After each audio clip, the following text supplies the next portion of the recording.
The kitchen was a battlefield cloaked in domesticity. Its flickering fluorescent light cast long shadows across the linoleum floor. The air was thick with the scent of simmering chicken broth, a deceptive warmth that masked the chill creeping up my spine. I stood in the doorway, half hidden by the gloom, watching my daughter Rachel stir a pot with a precision that felt like a ritual. Her hands moved with a strange grace as if guided by something unseen, and her silhouette seemed to shimmer at the edges. A trick of the light or something more sinister. My name is Thomas Grant, a retired Navy SEAL who spent 3 decades navigating the chaos of war. At 62, I thought I had left danger behind. But tonight, my instincts screamed that the enemy was closer than ever, wearing the face of my own flesh and blood. The grandfather clock in the hallway struck 6 each, chime a hammer against my nerves. 30 years in combat taught me one thing. When your body tells you there's danger, trust it whether the enemy is wearing a uniform or a bathrobe. I'd been watching Rachel since the afternoon when a sudden searing pain had torn through my stomach, dropping me to my knees on this very floor. The agony was unlike anything I'd known, a beast clawing at my insides, leaving me gasping and sweat-soaked. "Dad," Rachel had cried, rushing to my side, her voice laced with concern that didn't quite reach her eyes. "What's wrong?"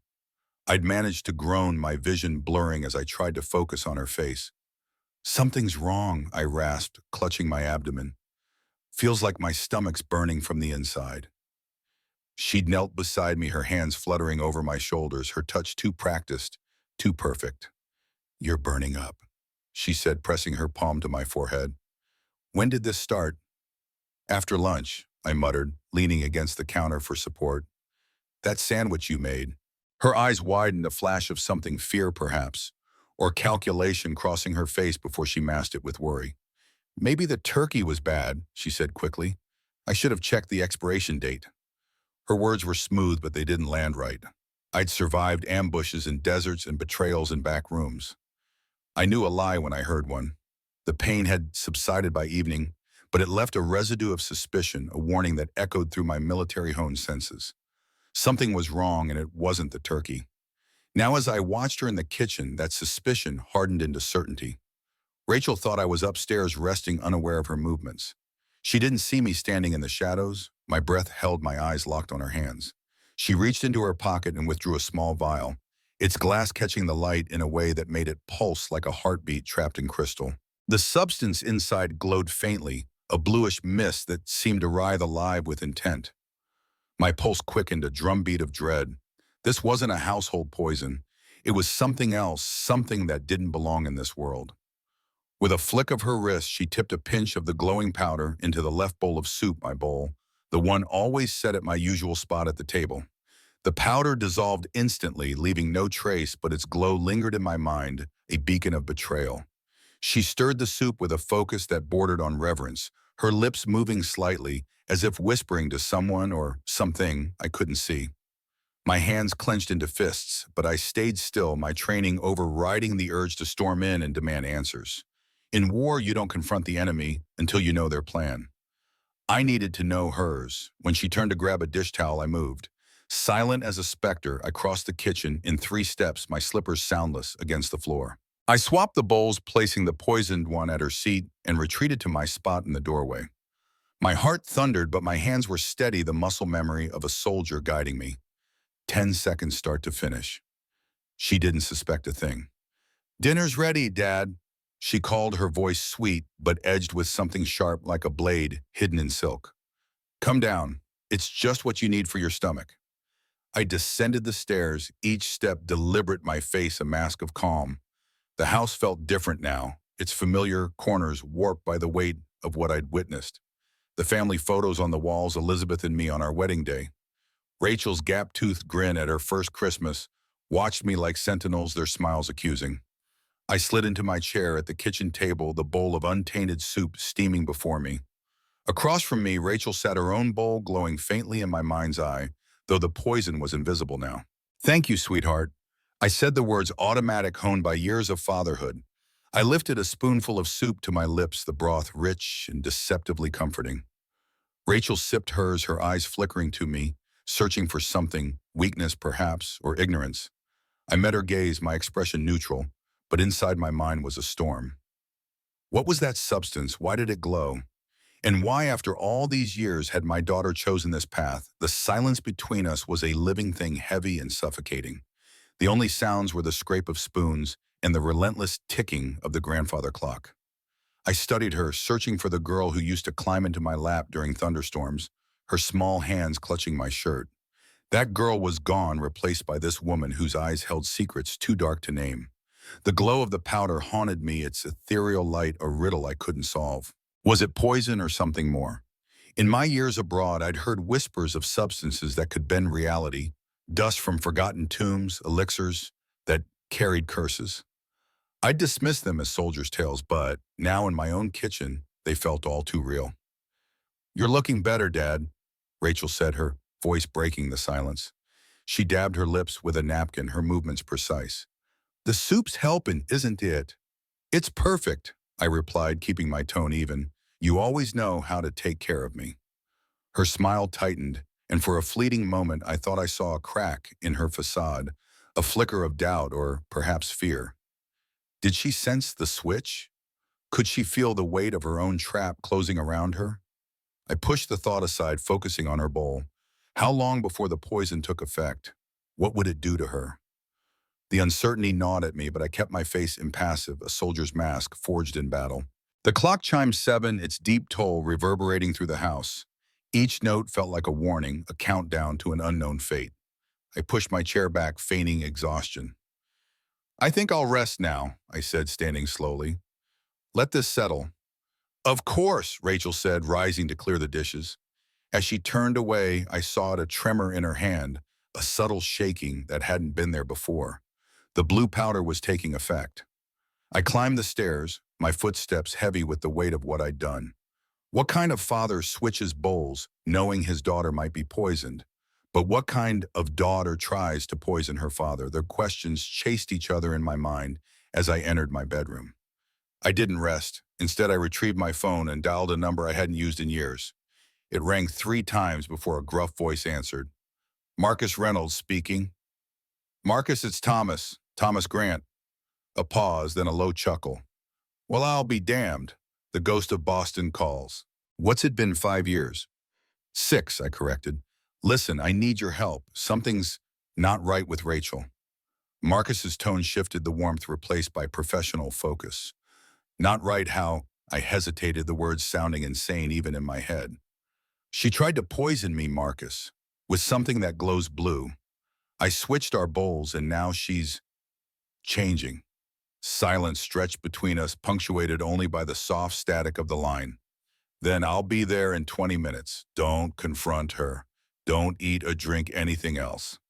I ended the call and moved to the window, gazing down at the driveway. Rachel's car was still there, which meant she hadn't left. But for how long needed to know more before Marcus arrived. Silently, I made my way to Rachel's room. It felt wrong to invade her privacy, but the stakes were too high for such niceties. The door was unlocked, and I slipped inside, my eyes adjusting to the dimness. Rachel's room was meticulously organized, everything in its place, a trait she'd inherited from her mother. Elizabeth had been the same way, a place for everything and everything in its place. The memory of my late wife sent a pang through my chest. What would she think of our daughter? Now I began my search, methodical and thorough. The nightstand yielded nothing unusual, nor did the dresser drawers. It wasn't until I checked under the mattress that I found it a burner phone, the kind used by people who don't want to be traced. Next to it was a small notebook filled with cryptic notations, dates, times, and dosages, all marked with the letters AZ. I scrolled through the phone's messages, my blood running cold at what I found. Text to someone saved only as V, discussing something called Project Hecate and references to the blue.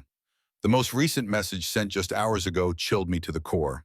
First dose administered in food, second in soup. If successful extraction tomorrow, the patron wants his strength. I pocketed both items, my mind racing. Who was V? What was the blue? And who was this patron?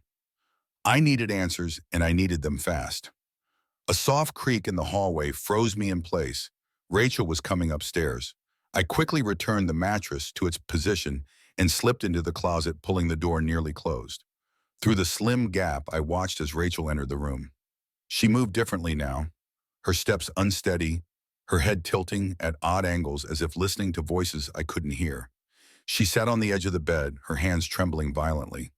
Then in a voice that raised the hairs on my neck, she spoke not in her normal tone, but in a deeper, raspier voice that seemed to come from somewhere else entirely. "It's not working," she or whatever was speaking through her said. "He should be weakened by now, but I sense no change. The vessel is failing." A pause as if listening to a response I couldn't hear. "No, I administered both doses as instructed. Unless—" Her eyes widened in realization and a look of horror crossed her face. "He knows." She lurched to her feet, her movements jerky and uncoordinated, and rushed to the bathroom. I heard the sound of retching, followed by the rush of water. She was trying to purge the blue powder from her system. I used the distraction to slip out of the closet and back to my room, my mind reeling. This was bigger than a simple poisoning. Rachel was involved in something dark, possibly supernatural. And now whatever entity had been guiding her knew that their plan had failed. I didn't have time to process further. Headlights swept across my window as a car pulled into the driveway. Marcus had arrived, and not a moment too soon. I hurried downstairs to meet him, casting a wary glance toward the bathroom where Rachel was still retching. Marcus Reynolds stood on my doorstep, his bulky frame silhouetted by the streetlights. At 65, he was still built like the linebacker he'd been in his youth before the Army Rangers and later the FBI. Now retired, he ran a private investigation firm that specialized in cases too strange for conventional law enforcement. "Thomas," he greeted me, his voice a familiar rumble, his eyes sharp and assessing took in my appearance. "You look like hell." "Feel worse," I admitted, ushering him inside. "Fuss, thanks for coming. What kind of friend would I be if I didn't drop everything for a potential poisoning?" His attempt at humor fell flat in the tense atmosphere. He lowered his voice. "Where is she?" "Upstairs bathroom. She realized something went wrong with her plan. She's trying to purge the substance." Marcus nodded, his expression grim. "Show me what you found." I handed him the burner phone and notebook. He examined them briefly, his frown deepening with each page he turned. "Project Hecate," he muttered. "That's not good, Thomas. Not good at all." "You know what it is?" He glanced up at the ceiling as if ensuring Rachel couldn't hear. "I've heard whispers. Nothing concrete. But if it's what I think it is, we need expert help." He pulled out his own phone. "I know someone who might have answers, a scientist who used to work for DARPA before certain events." As Marcus made his call, I heard the bathroom door open upstairs. Rachel's footsteps, still unsteady but more controlled, now moved toward her bedroom. I tensed, ready for a confrontation, but the footsteps stopped, followed by the sound of her door closing. Marcus ended his call and turned to me. "Dr. Elaine Morgan will meet us tomorrow morning. She's familiar with unusual substances. Until then, we need to secure the house and keep an eye on Rachel." "I'm not sure that's my daughter up there anymore, Marcus." I said, the words heavy in my mouth. His hand landed on my shoulder, a reassuring weight. "We'll figure this out, Thomas. But first I need to see that vial, the one with the blue powder." I led him to the kitchen where Rachel had left her purse on the counter. Inside, wrapped in a silk handkerchief, was the vial still half full of the glowing blue substance. Marcus didn't touch it, instead, examining it through the clear glass. "I've seen something like this before," he said softly, "in classified files that were never meant to see the light of day. If it's what I think it is, your daughter is being used as a pawn in a very dangerous game." "Used by whom?" Marcus's eyes, hard as flint, met mine. "That's what we're going to find out." The night passed in tense vigilance. Marcus insisted on staying, setting up a makeshift surveillance point in the living room where we could monitor both the front door and the stairs. Rachel remained in her room, occasionally moving around but never leaving. I dozed fitfully in my armchair, haunted by dreams of blue light and whispering voices. Morning brought a cold, gray dawn in the arrival of Dr. Elaine Morgan. She was a slender woman in her 50s, with silver-streaked black hair and the sharp, assessing gaze of someone who had seen too much of the world's secrets. "Mr. Grant," she greeted me, her voice clipped and precise. "Marcus has briefed me on the situation. I need to see the substance immediately." I led her to the kitchen, where we'd secured the vial in a locked box. As soon as she saw it, her face paled. "Azurite," She whispered, the name falling from her lips like a curse. What is it? I demanded.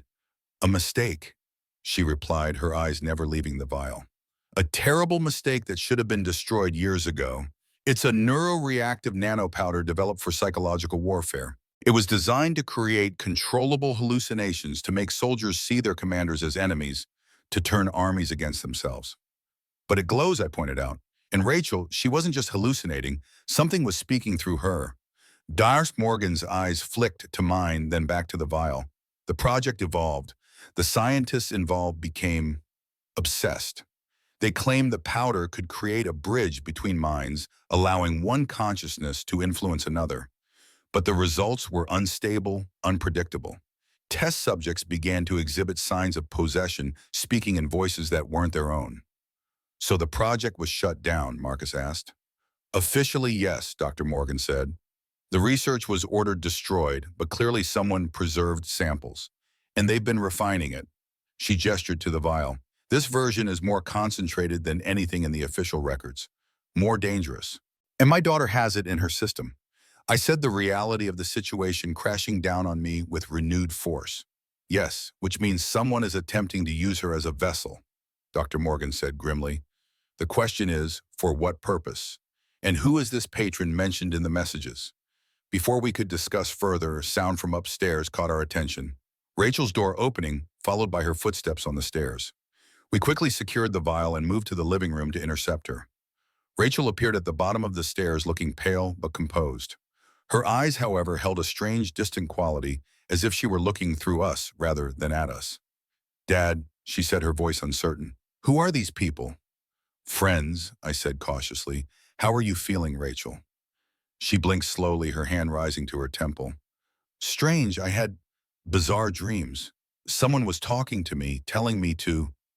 She trailed off, her brow furrowing in confusion. I can't remember. Dr. Morgan stepped forward, her manner professional but gentle. Rachel, I'm Dr. Morgan. I'd like to ask you a few questions if that's all right. Rachel's eyes narrowed slightly, a flash of something recognition fear crossing her face before it was gone. Are you a medical doctor? Am I sick? In a manner of speaking, Dr. Morgan replied carefully. Do you recall taking any unusual medication recently or meeting someone who gave you something to take? Rachel's expression clouded, her eyes drifting out of focus. There was... She suddenly gasped, her hands flying to her head. Victor. He'll be angry. He'll know I failed. Who is Victor? I asked, moving closer to my daughter. Her eyes snapped to mine wide with terror. Dad, you need to leave. Now he's coming and he wants... Her words cut off as her body went rigid, her back arching unnaturally. Then with a shudder, she collapsed. I caught her before she hit the floor, lowering her gently to the couch. Her skin was clammy, her breathing shallow. What just happened? I demanded, looking from Marcus to Dr. Morgan. The Azurite is fighting for control, Dr. Morgan said, checking Rachel's pulse. Your daughter is still in there fighting back, but whoever is trying to use her as a vessel isn't giving up easily. Victor, Marcus mused. We need to find out who he is. I think I know where to start, I said, retrieving the burner phone. Rachel keeps her contacts meticulously organized in her regular phone. If this Victor is important enough to be handling Azurite, he's likely someone significant.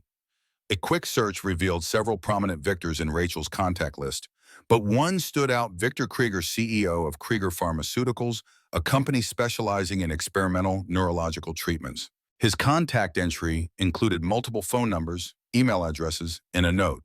Weekly check-in Project H. Project Hecate, Marcus muttered, looking over my shoulder. We need to find out more about Krieger and his connection to Azurite. I know him, Dr. Morgan said, her voice tight with barely contained anger. Victor Krieger was part of the original Azurite research team. He was dismissed when his experiments became too extreme even by DARPA standards. He was obsessed with the idea that Azurite could be used for consciousness transfer, not just influence. Consciousness transfer, I echoed. You mean moving one person's mind into another person's body, she confirmed, permanently. The implications hit me like a physical blow. This wasn't just about poisoning me, it was about taking over my body. But why me? What made me a target? You know, Dr. Morgan said, studying me with new interest. The original Azurite project had specific criteria for potential vessels. They needed individuals with exceptional physical endurance, mental resilience, and most importantly, a natural resistance to external influence. Special forces, Marcus said, understanding dawning on his face. They were looking for soldiers like us. Precisely, Dr. Morgan nodded. Mr. Grant, your military background makes you an ideal vessel. Strong, disciplined, trained to withstand extreme conditions, including psychological manipulation. So Krieger wants my body, I said, the words sounding absurd even as I spoke them. But why now? Why use Rachel? That's what we need to find out, Marcus said. But first we need to secure Rachel. If she's being influenced by the Azurite, she's both a victim and a potential threat. As if in response to his words, Rachel stirred her eyes, fluttering open. But when she spoke, the voice wasn't hers, it was deeper masculine with a hint of an accent I couldn't place. Thomas Grant, she, or rather the entity speaking through her, said, "How disappointing to find you still in control of yourself. Your daughter assured me you would be compliant by now." I knelt beside the couch, forcing myself to look into the eyes that were Rachel's, but held someone else's gaze. "Who are you? What have you done to my daughter?" A smile spread across Rachel's face, cold and calculating. "I am merely borrowing her for a moment. As for what I've done, I've given her what she wanted, a way out of her crushing debt, her failed career, her pathetic life. All she had to do was prepare you for the transfer." "Krieger," De Morgan said, her voice hard with recognition. Rachel's head turned toward her, the movement unnaturally smooth. "Dr. Morgan, how unexpected to see you here, still trying to undo your own contributions to greatness. Your greatness killed 17 test subjects." Dr. Morgan spat. "Release this woman immediately." The entity laughed, using Rachel's voice, but twisting it into something wrong, something broken. "I'm afraid I can't do that. Rachel is quite useful to me, and she has been well compensated for her cooperation." "Whatever he's paying you, Rachel," I said, addressing my daughter directly, hoping to reach her beneath the influence, "it's not worth your soul." For a moment, something flickered in Rachel's eyes, recognition, guilt, fear, before the cold mask slipped back into place. How touching, the entity mocked. "But your daughter can't hear you right now, Thomas. She's retreated deep into her own mind. A survival instinct, I suppose. The human consciousness can be quite resilient when faced with the unthinkable." "What do you want?" Marcus demanded, his hand hovering near his concealed weapon. "What everyone wants, Agent Reynolds, more time. More life." The entity made Rachel sit up, her movements jerky and uncoordinated. "This physical form is merely a vessel, and all vessels eventually fail. But with the right transfer, with the right recipient," the entity's gaze fixed on me, "I could have decades more." "You're dying," I realized. "That's why you need me." The smile that spread across Rachel's face was triumphant. "Clever soldier. Yes, this body is failing me, a side effect of the early Azurite experiments. But your body, with its exceptional durability, its trained resilience, you would make an excellent host." "And Rachel," I demanded, "what happens to her after your transfer?" "She'll be free to go, of course, once her usefulness ends." The cold smile suggested otherwise. "Enough," Dr. Morgan said, stepping forward with a determined expression. From her pocket, she withdrew a small device that looked like a handheld scanner. "I didn't come unprepared, Victor." The entity's smile faltered. "What is that?" "A prototype neural disruptor," she replied, "designed specifically to counter Azurite influence. It won't harm Rachel, but it will certainly make you uncomfortable." Before the entity could react, Dr. Morgan activated the device. A high-pitched whine filled the room, imperceptible to human ears, but apparently excruciating to the entity. Rachel's body convulsed, her back arching off the couch, a scream tearing from her throat that wasn't entirely human. "Stop!" I shouted, moving to protect my daughter. "You're hurting her." "I'm freeing her," Dr. Morgan countered, but she lowered the device slightly. "Victor's influence is strong but temporary, without regular doses of Azurite. This will drive him out long enough for us to talk to the real Rachel." The screaming stopped abruptly, replaced by harsh, labored breathing. Rachel's eyes rolled back, then refocused, the coldness gone, replaced by confusion and fear. "Dad," she whispered, her voice her own again. "What's happening to me?" I took her hand, squeezing gently. "You're being influenced, sweetheart, by Azurite. by Victor Krieger. Recognition dawned in her eyes, followed immediately by shame. "Oh God," she moaned, tears welling up. "I remember. He said he would help me. I was so desperate." "What happened?" I asked, keeping my voice gentle despite the turmoil inside me. Rachel's tears flowed freely now. "I lost my job 6 months ago. I couldn't tell you, you were so proud when I got the position at the investment firm, but there were cutbacks, and I was the first to go. I tried to find another position, but nothing came through. The bills kept piling up, my student loans, the credit cards." "You could have come to me," I said, the hurt evident in my voice. "I did," she sobbed. "3 months ago, I came to ask for help, but you were having one of your bad days, lost in the memories of the war. You didn't even recognize me, called me by Mom's name. I couldn't, I couldn't burden you when you were already struggling." The revelation hit me hard. I did have episodes, sometimes flashbacks, in moments of confusion, a legacy of my years in combat. But I hadn't realized they'd driven my own daughter away when she needed me most. "So Krieger offered a solution," Marcus prompted. Rachel nodded, wiping her tears. "He approached me after I applied for a position at his company, said he had a special project that could solve all my financial problems. All I had to do was administer a treatment to Dad. He said it was a revolutionary therapy that would help with your PTSD, your memory issues. I thought I was helping you." "When did you realize the truth?" Dr. Morgan asked. "About 2 weeks in," Rachel admitted. "The azurite, it does something to you, makes you suggestible at first, then starts to take over. There would be gaps in my memory hours I couldn't account for. Then I'd find myself doing things, saying things that weren't me. And Victor's voice was always there in the back of my mind, directing me." "Why didn't you run?" I asked. "Get away from him." "I tried," she whispered. "Once. I packed a bag, was headed for the door, then woke up 2 days later in my apartment with no memory of what happened. There was a message on my phone. No one leaves Project Hecate alive. I was trapped." Marcus and I exchanged grim looks. This was bigger than we'd initially thought.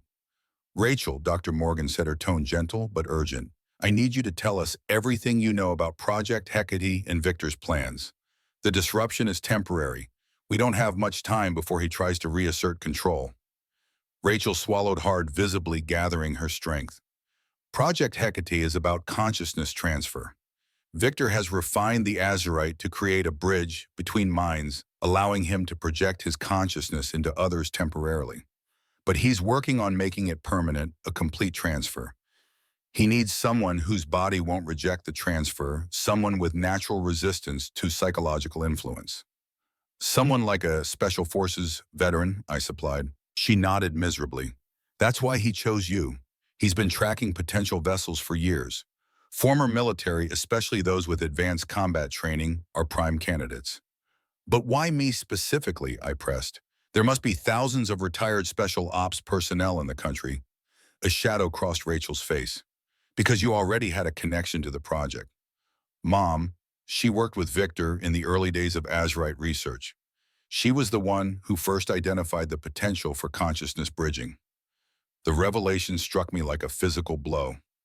Elizabeth had been a military nurse, yes, but she'd never mentioned any connection to experimental research.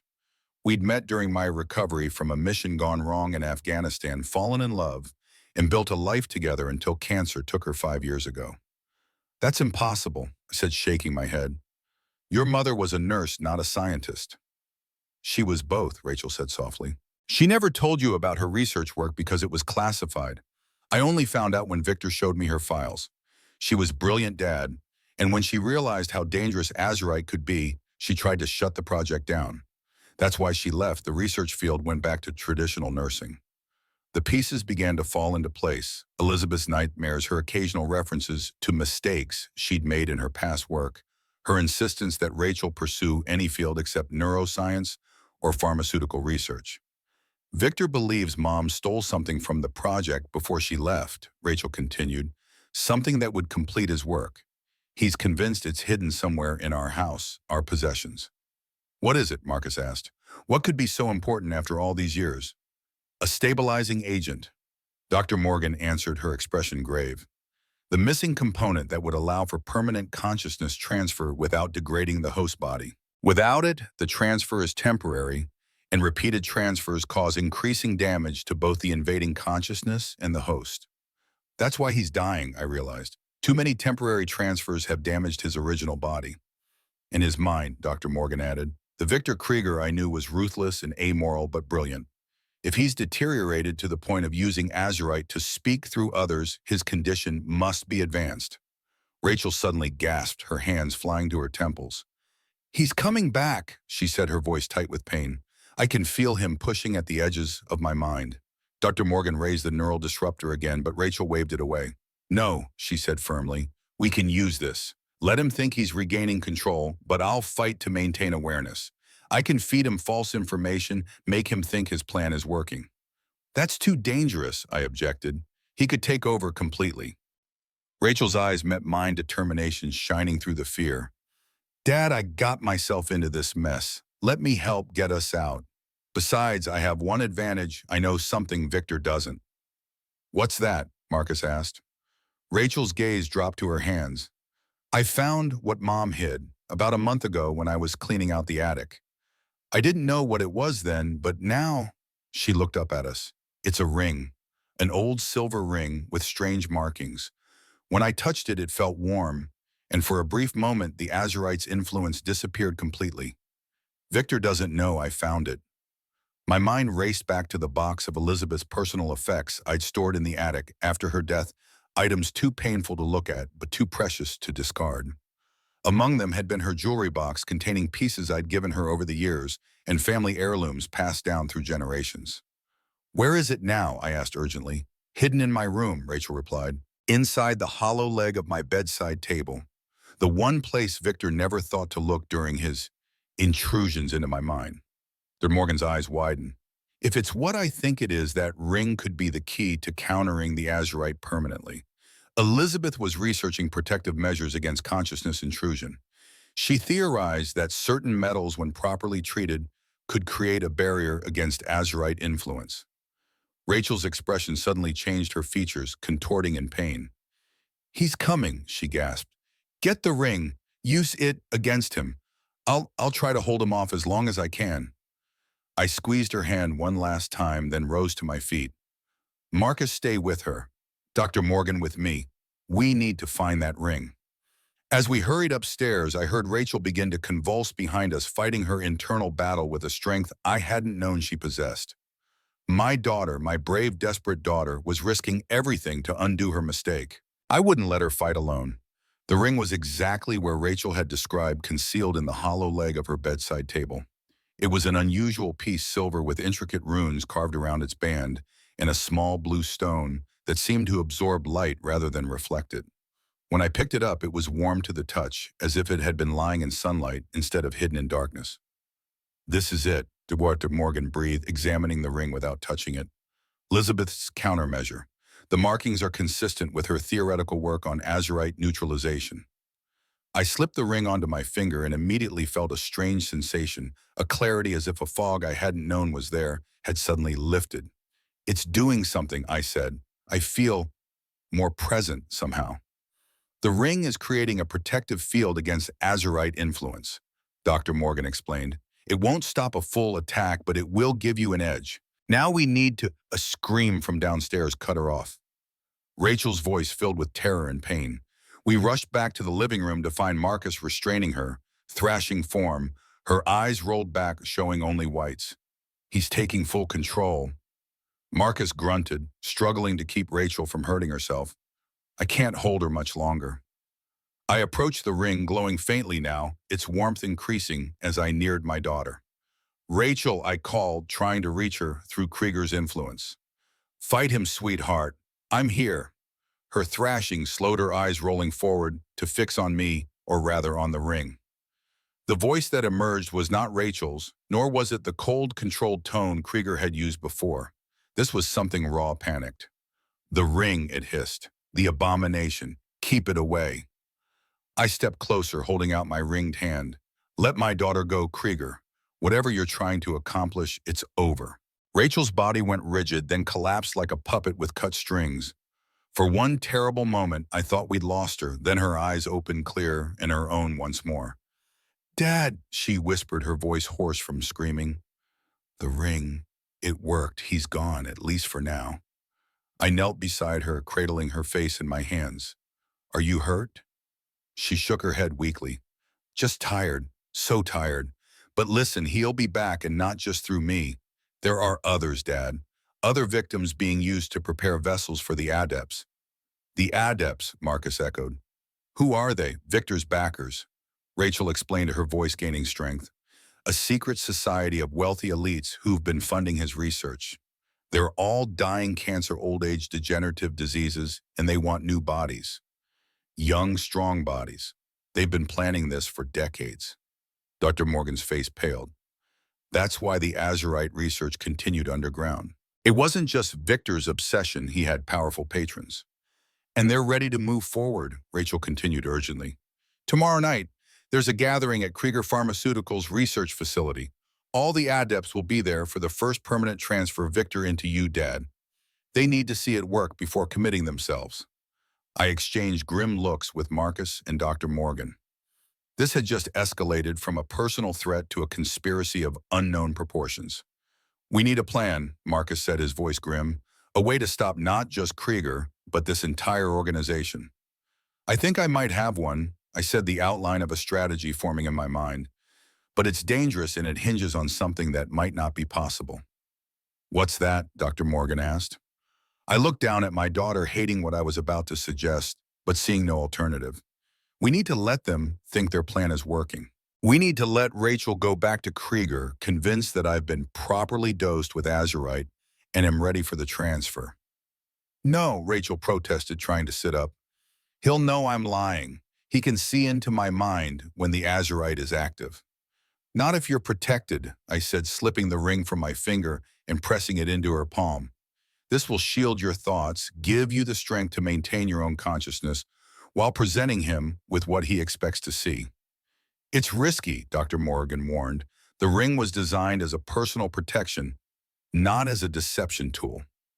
Do we have a choice? I asked, looking around at our small group. If the adepts are as powerful as Rachel says, they won't stop with me. They'll find other vessels, continue their work elsewhere. We need to catch them all in one place with evidence of what they're doing. Marcus nodded slowly, the tactician in him recognizing the logic. A sting operation. We'll need backup people we can trust who won't think we're crazy when we tell them about consciousness transfer. I know some people, Dr. Morgan said, former colleagues who were as disturbed by the Azurite project as I was. They're in positions of authority now with resources we can use. And I can reach out to John Blackwood, Marcus added, ex-Army cyber specialist. If there are digital records of Project Hecate, he can find them and secure them as evidence. I turned back to Rachel, who was clutching the ring tightly, her expression a mix of fear and determination. It's your choice, I told her softly. I won't force you to go back into danger. She looked at the ring, then at me, her jaw setting in a way that reminded me powerfully of her mother. I got us into this, she said firmly. I'll help get us out. With that decision made, we spent the next hours formulating our plan. Rachel would return to Krieger claiming that I was now ready for the transfer after the double dose of Azurite. She would use the ring to maintain her own consciousness while feeding him false information. Meanwhile, Marcus, Dr. Morgan, and I would prepare to infiltrate the gathering with the help of John Blackwood and Dr. Morgan's trusted contacts. As evening fell, Rachel prepared to leave. I embraced her tightly, fighting the instinct to keep her safe by my side. Be careful, I whispered. If anything feels wrong, anything at all, you get out of there. The plan isn't worth your life. I know, Dad, she said, returning the embrace with equal fervor. But some things are worth the risk, like family. She pulled back, looking me in the eye. I'm sorry I didn't come to you when I was in trouble. I should have trusted you. And I'm sorry I wasn't always present when you needed me. I replied, the weight of my failings heavy on my heart. When this is over, we'll do better. Both of us. With a nod and a brave smile that didn't quite hide her fear, Rachel slipped the ring onto her finger and left. Through the window, I watched her car disappear down the street, carrying my daughter toward danger, and our only hope of ending this nightmare once and for all. She'll be all right, Marcus said, coming to stand beside me. She's your daughter, after all. Grants don't break easily. I nodded, unable to speak past the tightness in my throat. Then I turned from the window, focusing on the tasks ahead. Let's get to work. We have a long night ahead of us, and tomorrow will be even longer. As we began our preparations, I couldn't shake the feeling that we were standing on the edge of something much larger and darker than we'd initially believed, a conspiracy that had remained hidden for decades, waiting for the right moment to emerge from the shadows. With Elizabeth's ring as our only real advantage, we were about to confront an enemy with resources, influence, and a technology that defied conventional understanding. But they had made one critical mistake. They had threatened my family. And that was something I could never forgive or allow to stand. Whatever came next, I would face it as I had faced every battle in my long career, with determination, discipline, and the absolute refusal to accept defeat. The war had come home, carried by my own daughter's hands. Now it was time to end it once and for all. Dawn broke over Boston, casting long shadows through the blinds of my living room. I hadn't slept. How could I, knowing Rachel was back in Krieger's clutches? The rational part of me understood our plan was sound. She had Elizabeth's ring for protection, and we needed someone on the inside.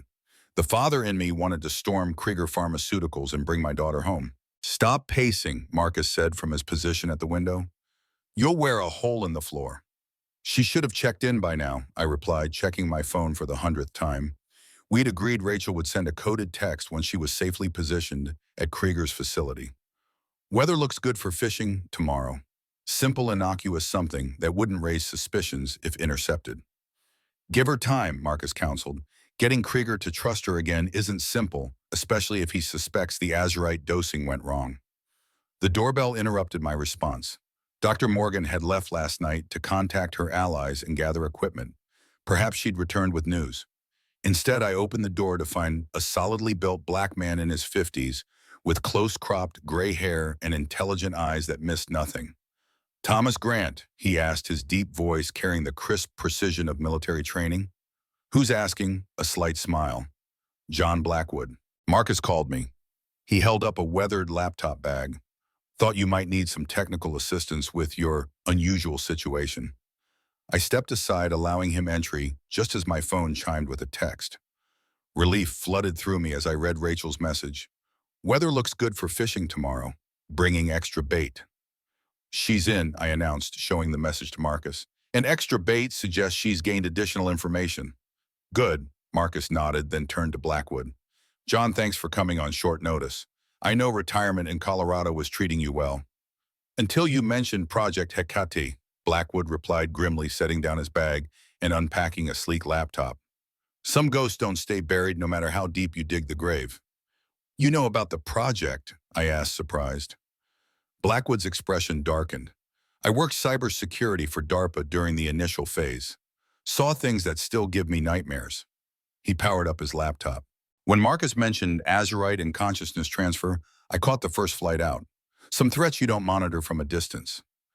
As Blackwood set up his equipment, Dr. Morgan arrived with a woman in a crisp FBI windbreaker. Agent Diana Chen. She introduced herself from a classified division dealing with experimental technology theft. She'd been tracking Krieger for years, building a case against him for illegal human experimentation, but had never been able to secure enough evidence for a warrant. "The problem," Agent Chen explained, "is that Krieger's backers, these adepts Rachel mentioned, include judges, politicians, and corporate leaders. Every time we get close to action, the case mysteriously stalls." "That ends today," I said firmly. "By tonight, we'll have everything you need to bring down the entire operation." With our team assembled, we gathered around Blackwood's laptop as he pulled up satellite imagery of Krieger Pharmaceuticals. The main campus consisted of 5 buildings surrounding a central courtyard, with the research facility occupying the northernmost structure. "Security is tight," Blackwood noted, switching to blueprints he'd somehow acquired. "Armed guards, biometric access, surveillance throughout. But there's a weakness, their confidence." "Explain," Marcus prompted. "Krieger's people believe their operation is untouchable. They've had political protection for years, which makes them arrogant." Blackwood pointed to a service entrance on the east side of the research building. "Monthly maintenance inspection for the backup generators happens today. The regular inspection team is 2 people. We send in our own inspectors," Dr. Morgan concluded. "Exactly." Blackwood nodded. "I've already created the credentials. Once inside, our team can access the central server room and plant surveillance devices throughout the facility, including the main lab where tonight's demonstration will occur. Agent Chen studied the blueprint. I can have a tactical team standing by, but they won't move without rock-solid evidence. We need video, audio, and preferably documentation of the Hecate project. Rachel's text mentioned extra bait, I reminded them. She may already have access to that documentation. My phone chimed again, another text from Rachel. Fishing spot picked, sunset gathering, bring tackle box. Attached was a photo that appeared to show a fish, but when I zoomed in, it revealed a partial image of what looked like a guest list. Blackwood took my phone, quickly extracting and enhancing the image. Clever girl, he murmured appreciatively. She hid the data in what looks like a casual photo. The enhanced image showed names prominent business people, 2 federal judges, a state senator, and several others marked only with initials. The adepts. Agent Chen breathed, her eyes widening. This is bigger than we thought. These people control billions in assets and wield enormous political influence, all desperate to extend their lives at any cost. Dr. Morgan added grimly, the ultimate expression of privilege, stealing other people's bodies when their own fail. While the others continued planning the infiltration, I stepped away, my mind racing. Something about this situation felt wrong, incomplete. Why would Krieger and these adepts risk everything for a procedure they weren't certain would work? The text on Rachel's burner phone had mentioned me specifically as a target. Why I retreated to my study where Elizabeth's things were stored in neatly labeled boxes. I hadn't opened them in years, the pain of her loss still too raw, but now I pulled down the one marked research and papers. Inside, beneath folders of medical notes and academic journals, I found a leather-bound notebook with a simple gold E embossed on the cover. Elizabeth's private journal. My hands trembled as I opened it, feeling like an intruder in my wife's private thoughts. The early entries were mundane notes about her day, observations about Rachel's childhood milestones, occasional mentions of my deployments. But starting about 15 years ago, the entries became cryptic, filled with references to Project H and Blue integration failures. One passage made my blood run cold. Victor is taking the research in a dangerous direction. The azurite compound was meant to help trauma victims reconnect severed neural pathways, not enable consciousness transference. His obsession with immortality is clouding his scientific judgment. Today, he suggested using T as a test subject, claiming his natural resilience would make him ideal. I refused absolutely. My husband is not a laboratory experiment. I've hidden the stabilization catalyst where Victor will never find it. Without it, permanent transfer is impossible. I pray that's enough to end this madness. Timmy. Krieger had wanted to use me as a test subject 15 years ago, and Elizabeth had refused. Was that the real reason she'd left the program, to protect me? The final entry, dated just weeks before Elizabeth's cancer diagnosis, was even more disturbing. I fear V has found another way forward. The accident in Lab 7 wasn't accidental. He deliberately exposed himself to a concentrated dose of azurite. He's attempting self-modification, trying to become compatible with the transfer process without the catalyst. It's insanely dangerous. The animal subjects who underwent similar exposure all exhibited signs of degradation and eventually complete neural collapse. I've secured the ring and left additional safeguards in the house. If anything happens to me, T will need protection. A cold certainty settled over me. Elizabeth's cancer hadn't been natural. Somehow Krieger had ensured her silence permanently, then waited years for the perfect opportunity to get to me through Rachel. Thomas Marcus appeared in the doorway. We're ready to go over the infiltration plan. I closed the journal, tucking it into my pocket. I found something, Elizabeth's journal. Krieger has been targeting me for 15 years. He wanted to use me as a test subject back when Elizabeth was still working with him. Marcus's expression hardened. All the more reason to end this today. I followed him back to the living room where Blackwood had finished preparing our equipment. The plan was simple but dangerous. Marcus and I would pose as maintenance workers to infiltrate the facility, plant surveillance devices, and gather evidence while Dr. Morgan and Agent Chen coordinated from a van nearby. Once we had concrete proof of illegal activity, Chen would call in her tactical team. What about Rachel? I asked. How do we ensure her safety during the raid? I've modified one of the surveillance devices to emit a low-frequency pulse that disrupts Azurite influence, Doctor. Morgan explained, showing me a small black disc. Plant this near her and it should provide additional protection beyond what the ring offers. Blackwood handed me a communications earpiece disguised as a hearing aid. This will keep you connected to us throughout the operation. If anything goes wrong, say the phrase "maintenance complete" and we'll abort immediately. As we prepared to leave, I felt the weight of Elizabeth's journal in my pocket. My wife had died protecting me from Krieger's plans. I wouldn't let her sacrifice be in vain. The infiltration went more smoothly than expected. Our forged maintenance credentials passed security inspection, and we were escorted to the generator room with minimal questions. Once alone, Marcus and I quickly planted the first surveillance devices, then separated to cover more ground. Remember, Marcus's voice came through my earpiece. We're looking for the main research lab on the third floor. According to Blackwood's intel, that's where tonight's demonstration will take place. I acknowledged quietly, making my way through the building's sterile white corridors. The facility had the cold, antiseptic feel of a hospital, but with an underlying wrongness I couldn't quite place. Perhaps it was the absence of patients or the way certain doors had multiple security measures while others stood unmarked and unguarded. Following Blackwood's directions, I located a service elevator that would take me to the restricted third floor. As I waited for it to arrive, two lab technicians rounded the corner deep in conversation. Still don't understand why tonight's transfer has to be so rushed. One was saying, a young woman with thick glasses and a perpetual frown. The preliminary tests on subject 23 showed continued neural degradation even with the modified Azurite compound. Krieger doesn't care, her companion replied, an older man with thinning hair. He's deteriorating faster than expected. Did you see him this morning? His left side is almost completely paralyzed now. Then why not use the stabilization catalyst, the one he's been searching for all these years? Because he doesn't have it, the man snorted. Never did. That's why tonight is so important. If the grant transfer works without the catalyst, using just the modified compound and the amplification chamber, then the other adepts will proceed with their own transfers. The elevator arrived with a soft chime and I stepped inside, turning my back to the approaching technicians as if checking something on my maintenance clipboard. They entered after me, still talking in low voices, unaware of my interest. And if it doesn't work? The woman asked, pressing the button for the fifth floor. Her colleague's voice dropped to a whisper. Then Krieger dies and we all lose our funding. That's why he's taking such a risk with the daughter as the conduit. A family connection strengthens the neural bridge, increasing the chances of successful transfer even without the catalyst. I kept my expression neutral, though inside I was seething. Rachel wasn't just bait, she was an integral part of the transfer process itself. Krieger planned to use the bond between father and daughter as a conduit for his own consciousness. When the elevator stopped at the third floor, it exited casually, waiting until the doors closed before pressing my earpiece. Did you get that? I murmured.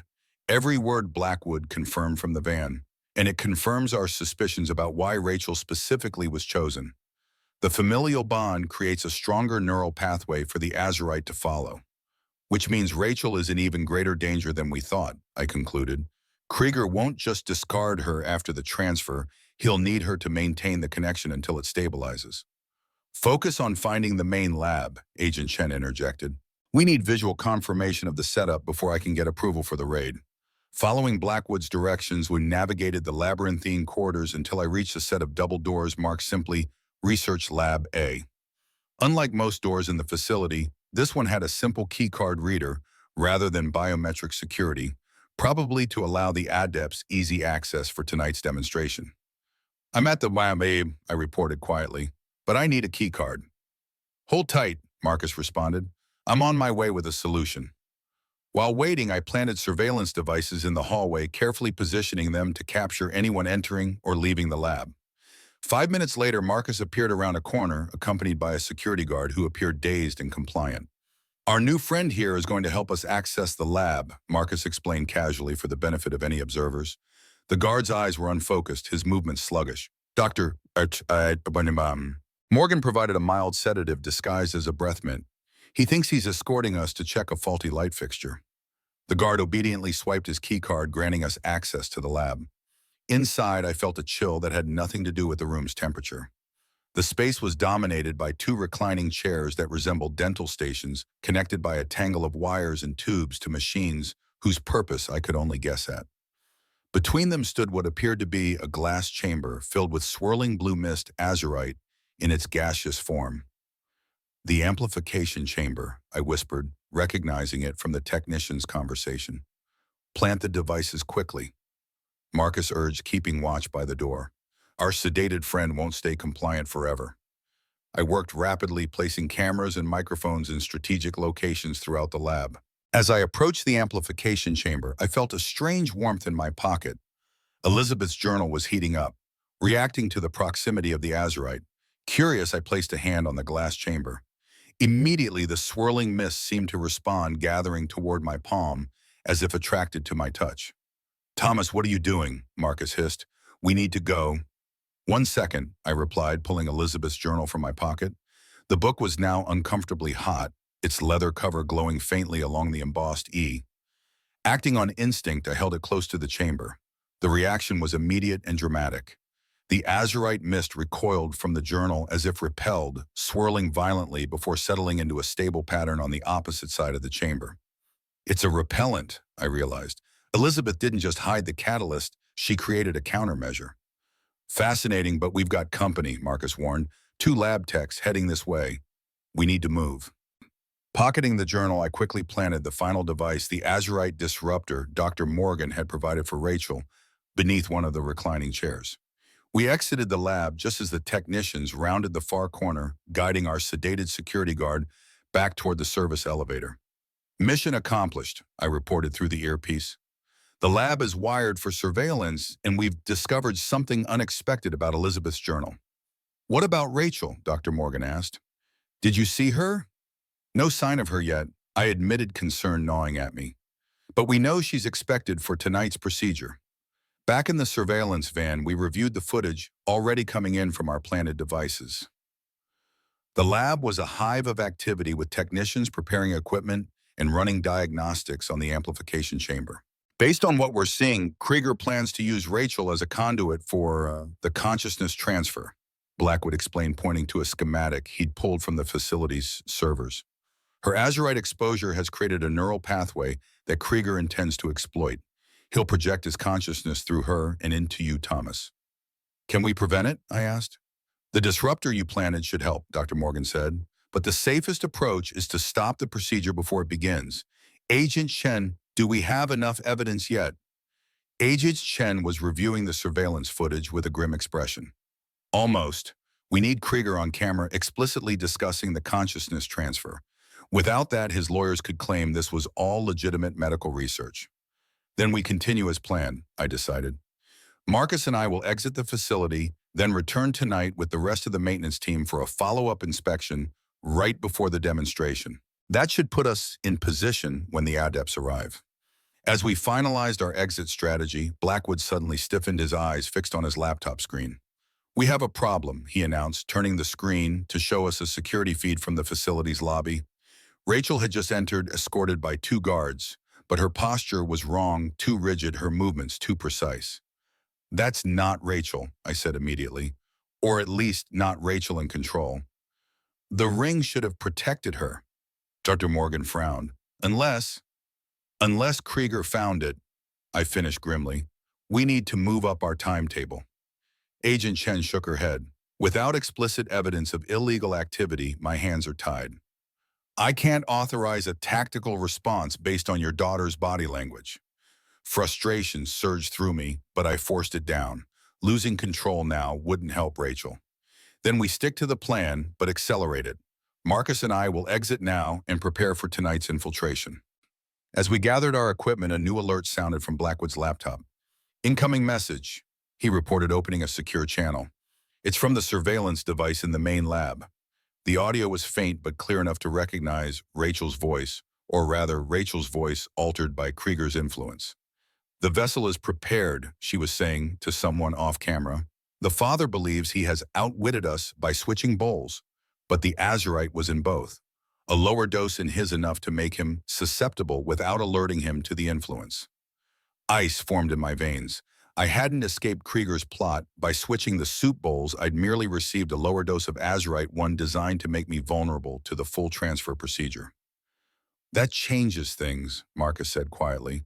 If you're already compromised, I don't feel any different. I insisted, though doubt crept in. How would I know if the azurite was already affecting me? Dr. Morgan studied me intently. The journal, she said suddenly. You said it reacted to the azurite chamber. Let me see it. I handed her Elizabeth's journal, which had cooled to normal temperature since leaving the lab. Dr. Morgan examined it carefully, then asked, Did you feel anything when it heated up, any discomfort or pain? No, I replied, just warmth. That's significant. She nodded. If you had azurite in your system, proximity to a repellent like this would cause extreme discomfort. The fact that you felt nothing suggests you're still clean. Krieger is bluffing, Blackwood concluded, trying to sow doubt among us. Or, Agent Chen suggested, he knows we're listening and is feeding us false information. Either way, our situation had become more complicated. If I couldn't trust my own perceptions, how could I rescue Rachel?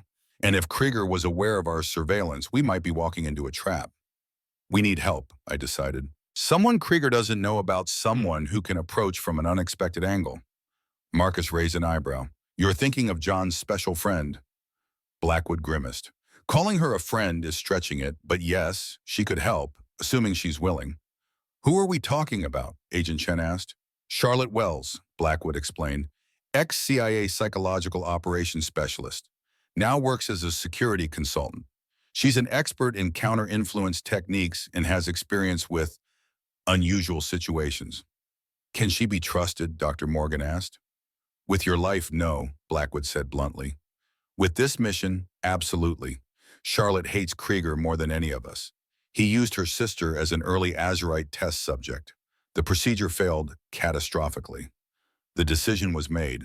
While Marcus and I prepared for the evening infiltration, Blackwood would contact Charlotte and bring her up to speed. If all went well, she would create a distraction outside the facility while we moved in, drawing security attention away from the main lab. As we left the van to prepare, Dr. Morgan pulled me aside. Thomas, take the journal with you tonight, she advised, returning Elizabeth's book. Its properties may provide additional protection against azurite influence. I nodded, tucking the journal into my inner pocket. Elizabeth still looking out for me even now. De Morgan's expression softened. She was remarkable. I didn't know her well, but her reputation in the program was legendary. The only one who stood up to Krieger when he started pushing ethical boundaries. I wish she'd told me about her work, I said quietly. About the dangers. She was protecting you, Dr. Morgan replied. Some burdens we choose not to share with those we love most. Hours later, as dusk settled over Boston, we reconvened in the van, now repositioned in an empty lot across from Krieger Pharmaceuticals. Blackwood had hacked into the facility's security network, giving us eyes on every entrance and exit. Charlotte's in position, he reported, indicating a red dot on his screen. She'll create her distraction in exactly 30 minutes when the adepts are scheduled to arrive. What kind of distraction are we talking about? Agent Chen asked warily. Blackwood's expression remained neutral. Better you don't know the details. Just be ready to move when it happens. Marcus and I dressed once again in maintenance uniforms, but this time we wore lightweight body armor underneath and carried concealed weapons, my service pistol and Marcus's preferred Glock 19. Not ideal for a covert operation, but necessary given what we might face. Remember, Agent Chen cautioned, our primary objective is evidence gathering. We need Krieger or one of the adepts explicitly discussing consciousness transfer on camera. Without that, this whole operation could be dismissed as a misunderstanding. And if Rachel's in immediate danger, I challenged. Agent Chen met my gaze steadily. Then you do whatever's necessary to protect her, but try to keep the collateral damage to a minimum. At precisely 7:30 p.m., a series of explosions rocked the parking garage adjacent to the main building. Not large enough to cause structural damage, but certainly sufficient to trigger every alarm in the facility. Security personnel rushed toward the source of the commotion, leaving the service entrance temporarily undermanned. That's our cue, Marcus said, slinging a tool bag over his shoulder. Charlotte doesn't believe in subtle distractions, does she? Never has, Blackwood confirmed. You have 20 minutes before their security protocols reset and they realize it's a diversion. We move quickly, using the credentials we'd established earlier to pass through the service entrance. Inside the facility was in controlled chaos, staff hurrying toward emergency exits while security teams coordinated a response to the garage explosions. Using the confusion to our advantage, we made our way to the third floor, finding the corridor to Research Lab A remarkably unguarded. Too unguarded. "This feels wrong," Marcus murmured, slowing his pace. "Where is everyone?" Krieger must have cleared the area for the demonstration. I suggested, though unease prickled at the back of my neck. "Let's proceed carefully." As we approached the lab doors, I heard voices from within, Rachel's distinctive tone overlaid with that strange, deeper quality that indicated Krieger's influence, and another voice cold and precise that I assumed belonged to Krieger himself. "The preparations are complete," Rachel was saying. "The neural pathways are aligned and receptive." "Excellent," the cold voice replied Krieger. "And the amplification chamber?" "Charged to capacity," the third voice reported. "The azurite concentration is optimal for consciousness transference." I exchanged glances with Marcus. This was exactly the evidence we needed, explicit confirmation of the illegal procedure. I pressed my earpiece. "Chen, are you getting this?" "Loud and clear," she confirmed. "Facial recognition has already identified 3 of the adepts entering through the executive entrance. We're building the case in real time." "What about Rachel?" I pressed. "Can you see her condition?" A pause. "She appears physically unharmed, but her movements suggest strong azurite influence. The ring is no longer on her finger." My heart sank. Without the ring's protection, Rachel was fully vulnerable to Krieger's control. We needed to move fast. "New development," Blackwood's voice came through the earpiece. "Charlotte reports that a secondary security team is sweeping the building starting from the ground floor. You have maybe 10 minutes before they reach your position." "We move now," I decided. "Marcus, you secure the evidence in the exit route. I'll get Rachel." Drawing our weapons, we prepared to breach the lab. But before we could act, the doors swung open, revealing Rachel standing in the entrance, her eyes glowing with an unnatural blue light. "Dad," she said, her voice a discordant blend of her own and something alien. "You're early for your appointment. But that's all right, we're ready for you now." Behind her, I glimpsed a frail, elderly man seated in a motorized wheelchair. Victor Krieger, his body withered and twisted, one side of his face sagging with paralysis. Despite his physical deterioration, his eyes burned with fanatical intensity as they fixed on me. "Thomas Grant," he said, his voice reedy but charged with anticipation. "After 15 years, we finally meet face to face. Elizabeth kept us apart for so long, but in the end, her efforts were futile. Tonight I claim what should have been mine years ago, a worthy vessel for my continuation." I kept my weapon lowered but ready, trying to gauge the situation. Besides Krieger and Rachel, the lab contained 4 technicians and what appeared to be 6 well-dressed observers, the adepts I presumed watching with a clinical detachment. "Let my daughter go," I demanded. "Your quarrel is with me." Krieger laughed, a harsh sound that dissolved into wet coughing. "You still don't understand," he wheezed. "Rachel isn't just a tool, she's essential to the process. The familial bond creates neural resonance that strengthens the transfer pathway. Tonight's procedure is a demonstration for my benefactors, yes, but it's also the culmination of my life's work." He gestured toward the reclining chairs, now illuminated with pulsing blue light. "The amplification chamber is primed with a concentration of azurite far beyond anything we've achieved before. With Rachel as the conduit, my consciousness will flow through her familial connection to you, overriding your mind and claiming your body as my new home." "And what happens to Rachel after the transfer?" I pressed, stalling for time as Marcus slowly positioned himself behind a bank of equipment. "She'll be released from the azurite influence," Krieger said dismissively. "Probably with some memory loss, but otherwise unharmed." "I'm not a monster, Grant." One of the adepts, a silver-haired woman in an expensive suit, cleared her throat impatiently. "We've heard enough theory, Victor. It's time for a demonstration. If successful, we proceed with the other transfers as planned." Krieger nodded, then turned back to me. "You have 2 choices, Grant. Submit willingly to the procedure, and Rachel walks away unharmed. Resist, and I'll simply increase the azurite dosage in her system until her mind is permanently damaged. Either way, I get what I want." It was a perfect trap, with Rachel under his control and the adepts watching expectantly. My options were severely limited. I needed to buy more time for Agent Chen's team to move in. I want to understand the process first, I said, taking a cautious step into the lab. If I'm to be your vessel, I deserve to know exactly what happens during the transfer. Krieger smiled thinly, recognizing my tactic but indulging it. Very well, a brief explanation before we proceed. He gestured for Rachel to escort me further into the lab, which she did with that same uncanny grace, her movements too fluid to be natural. As she guided me toward the reclining chairs, I leaned close to her ear and whispered, "Elizabeth's journal, Rachel. Remember your mother's protection." For an instant, something flickered in her azurite glazed eyes, recognition perhaps, or a momentary resurgence of her true self. It was enough to give me hope. Krieger began explaining the transfer process in clinical detail, clearly enjoying the opportunity to showcase his genius. The adepts listened with barely concealed impatience, more interested in results than methodology. As he spoke, I assessed my surroundings, noting the positions of the technicians and the distance to the amplification chamber where I'd planted the azurite disruptor. The process begins with neural synchronization, Krieger was saying. The azurite creates a bridge between the donor and recipient consciousness. Then the amplification chamber intensifies the connection, allowing for complete transfer rather than mere influence. "And this has been successfully tested?" I asked, watching Marcus slowly work his way around the perimeter of the room. "On animals, yes," Krieger admitted. "The human trial is tonight." He gestured to the adepts. "My colleagues are understandably eager to see proof of concept before committing to their own procedures." One of the adepts, a corpulent man with jaundiced skin, spoke up impatiently. "Enough talk.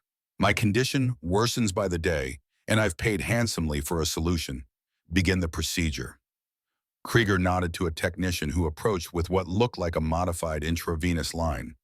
"A direct application of azurite," Krieger explained, "more effective than ingestion or inhalation for the final phase." I tensed, preparing to resist when a commotion erupted in the hallway outside, shouts followed by the sound of running feet. The secondary security team had arrived sooner than expected. "Secure the lab," Krieger ordered, his face contorting with rage. "No interruptions." Two technicians moved to lock down the lab, but before they reached the doors, they burst open, revealing not security personnel, but a slender woman with auburn hair and calculating eyes, Charlotte Wells, I presume Blackwood's not quite friend. "Victor," she greeted coldly, stepping into the lab with casual confidence. "It's been too long." Krieger's face drained of what little color it had. "Wells, how did you get in here?" "Your security has always been predictable," she replied, moving further into the room. Behind her, I glimpsed armed figures moving into position in the hallway, Agent Chen's tactical team using Charlotte's distraction to deploy. "You're too late to stop the procedure," Krieger snarled, gesturing urgently to his technicians. "Prepare both subjects immediately." As the lab erupted into action, I made my move, lunging not toward Krieger, but toward Rachel. Grabbing her shoulders, I pressed Elizabeth's journal against her chest, hoping the same repellent properties that had affected the azurite chamber would help break Krieger's control. The effect was instantaneous and dramatic. Rachel convulsed, her eyes rolling back, as a blue mist seemed to emanate from her skin, repelled by contact with the journal. She collapsed against me, gasping for air, like someone surfacing from deep water. "Dad," she whispered, her voice her own again. "What's happening?" "Hold this," I instructed, pressing the journal into her hands. "Don't let go no matter what." Chaos consumed the lab as the adepts scrambled for the exits, only to find their escape blocked by Agent Chen's tactical team. Marcus had drawn his weapon, covering us as I guided Rachel toward the door, but our path was blocked by Krieger, who had somehow maneuvered his wheelchair between us and freedom. "This isn't over," he hissed, his withered hand reaching for a control panel on his armrest. "If I can't have your body, Grant, then no one will." He pressed a button, and the amplification chamber began to pulse with intensifying light, the azurite mist inside swirling violently. Alarms blared throughout the lab as the chamber's containment systems registered critical pressure. "He's overloading it," one of the technicians screamed, fleeing toward the exit. "The chamber will rupture." "Everyone out," Agent Chen ordered from the doorway. "Evacuate now." The adepts and technicians rushed for the exits, but I hesitated, looking back at Krieger. His face was transformed by manic triumph as he wheeled closer to the destabilizing chamber. "If I can't transfer my consciousness," he shouted over the alarms, Then I'll disperse it. The azurite will carry my essence throughout this facility, infecting everyone it touches. Understanding dawned with horrifying clarity. He was attempting to weaponize the azurite, turning it into an airborne vector for consciousness influence on a massive scale. If the chamber ruptured, everyone in the building would be exposed. "Thomas, we need to go," Marcus shouted, supporting Rachel as she struggled to stay upright, still clutching Elizabeth's journal. "Get her out," I commanded. "I need to stop the chamber from rupturing." "How?" Marcus demanded. "That thing's about to blow." I met his gaze steadily. "Elizabeth's countermeasure. The journal repels azurite. Maybe it can stabilize the chamber too." Rachel's eyes widened with understanding. "The last page," she gasped. "Mom's final entry. There's a formula, a chemical sequence." She said it was the key to undoing his work. With no time to argue, Marcus helped Rachel toward the door while I turned back to the chamber. Krieger watched with malevolent amusement, believing victory was still within his grasp. "You can't stop it," he taunted. "In 30 seconds, that chamber ruptures and my consciousness merges with the azurite cloud. I'll exist in a distributed state, able to influence anyone exposed to the compound." A fitting end, wouldn't you say? Ignoring him. I flipped to the final pages of Elizabeth's journal, finding a complex chemical formula annotated with a single sentence. Molecular disruption sequence introduces instability to the azurite bond structure. Below it was a simpler note. In case of emergency, exposure solution can be synthesized from compounds in standard medical crash cart. Epinephrine base plus stabilizing agent. My gaze shot to a medical cart in the corner of the lab, standard emergency equipment for a research facility. I rushed to it, finding the components Elizabeth had listed. With shaking hands, I combined them according to her hastily scrawled instructions, creating a cloudy liquid that seemed to absorb light rather than reflect it. "What are you doing?" Krieger demanded, his confidence faltering as he watched me work. "Finishing what Elizabeth started," I replied, approaching the amplification chamber with the mixture. The azurite inside was now a violent storm of blue energy, the glass walls of the chamber vibrating with a building pressure. Krieger lunged from his wheelchair with surprising strength, grabbing my arm. "No, you'll destroy years of work." I shook him off easily. His physical body was as deteriorated as it appeared. "Your work ends here, Victor." Elizabeth made sure of it. With a final desperate cry, Krieger collapsed to the floor, his frail body unable to sustain his rage. I turned back to the chamber, uncapped the mixture, and poured it through an emergency ventilation port on the chamber's top. The effect was immediate and spectacular. The swirling azurite mist contracted violently, then began to dissipate its brilliant blue, fading to dull gray, then to nothing at all. The chamber's alarm silenced as the pressure normalized. Krieger howled in despair, crawling toward the chamber. No, my life's work, my continuation. As the last of the azurite dissolved into inert particles, I felt a profound sense of completion, as if Elizabeth herself had guided my hands to finish what she'd started years ago.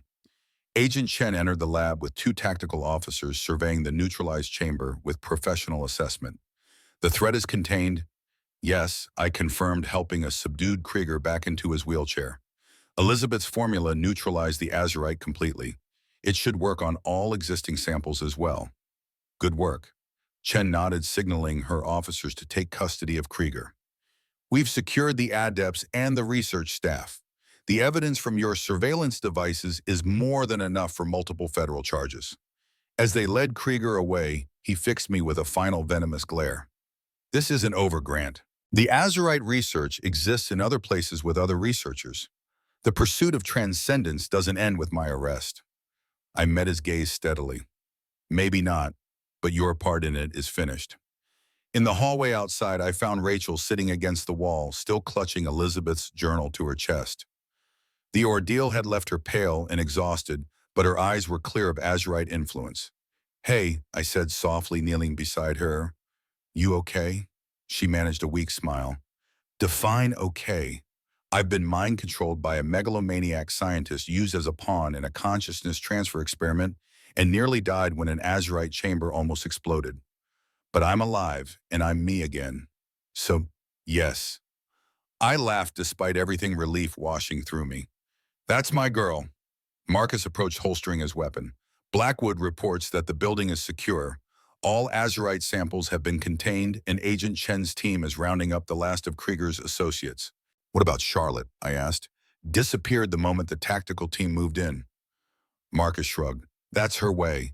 She helps when it suits her, then vanishes before the paperwork starts. As we made our way out of the facility, Rachel leaned heavily against me, her strength gradually returning. Dad, she said quietly, I'm sorry for everything, for not coming to you when I was in trouble, for letting Krieger manipulate me. You have nothing to apologize for, I told her firmly. Krieger is a master manipulator who's been planning this for 15 years. He used your financial distress against you. Still, she insisted, I should have trusted you more. I thought about the journal she still clutched, about Elizabeth's secrets and my own tendency to shut people out. Maybe we both need to work on trust, I admitted. Your mother kept secrets to protect me. I've done the same with you. Perhaps it's time for a new approach. Outside, the night air was cool and clean, a welcome contrast to the sterile atmosphere of Krieger's facility. Emergency vehicles surrounded the building, their lights painting the scene in strobes of red and blue. Agent Chen approached us as medics examined Rachel. We've secured all the evidence, she reported. The surveillance footage is damning, explicit discussions of consciousness, transfer, illegal human experimentation, conspiracy to commit bodily harm. With the adepts in custody as well, this case will make headlines for months. What about Rachel? I asked. Will she face charges for her involvement? Agent Chen shook her head. The evidence clearly shows she was coerced and then influenced by the Azurite. She's a victim, not a perpetrator.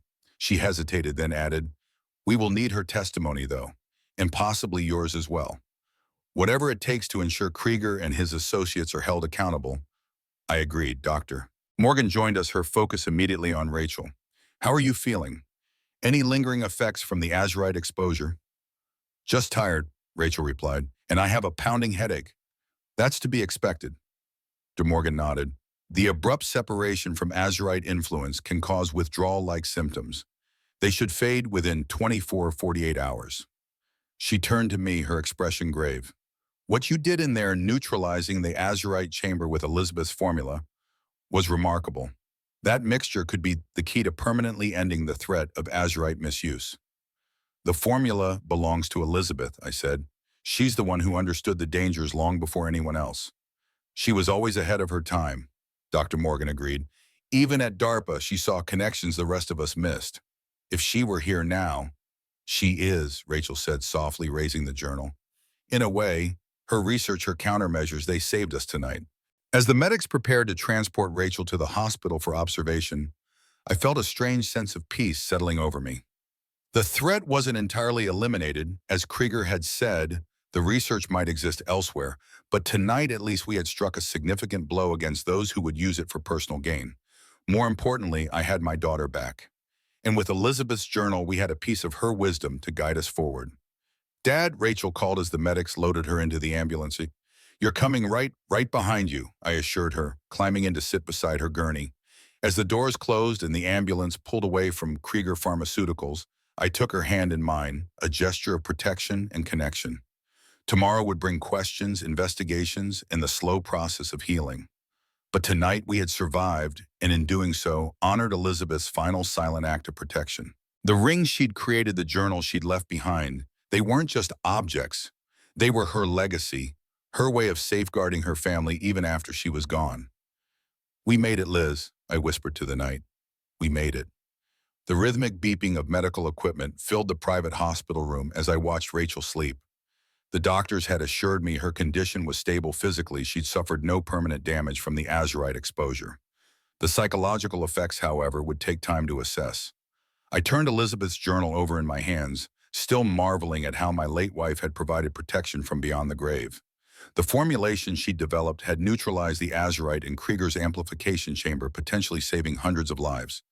Yet questions lingered. Why had she kept her research secret from me? What other safeguards had she put in place? A soft knock interrupted my thoughts. Agent Chen stood in the doorway, her usual crisp demeanor softened by the late hour.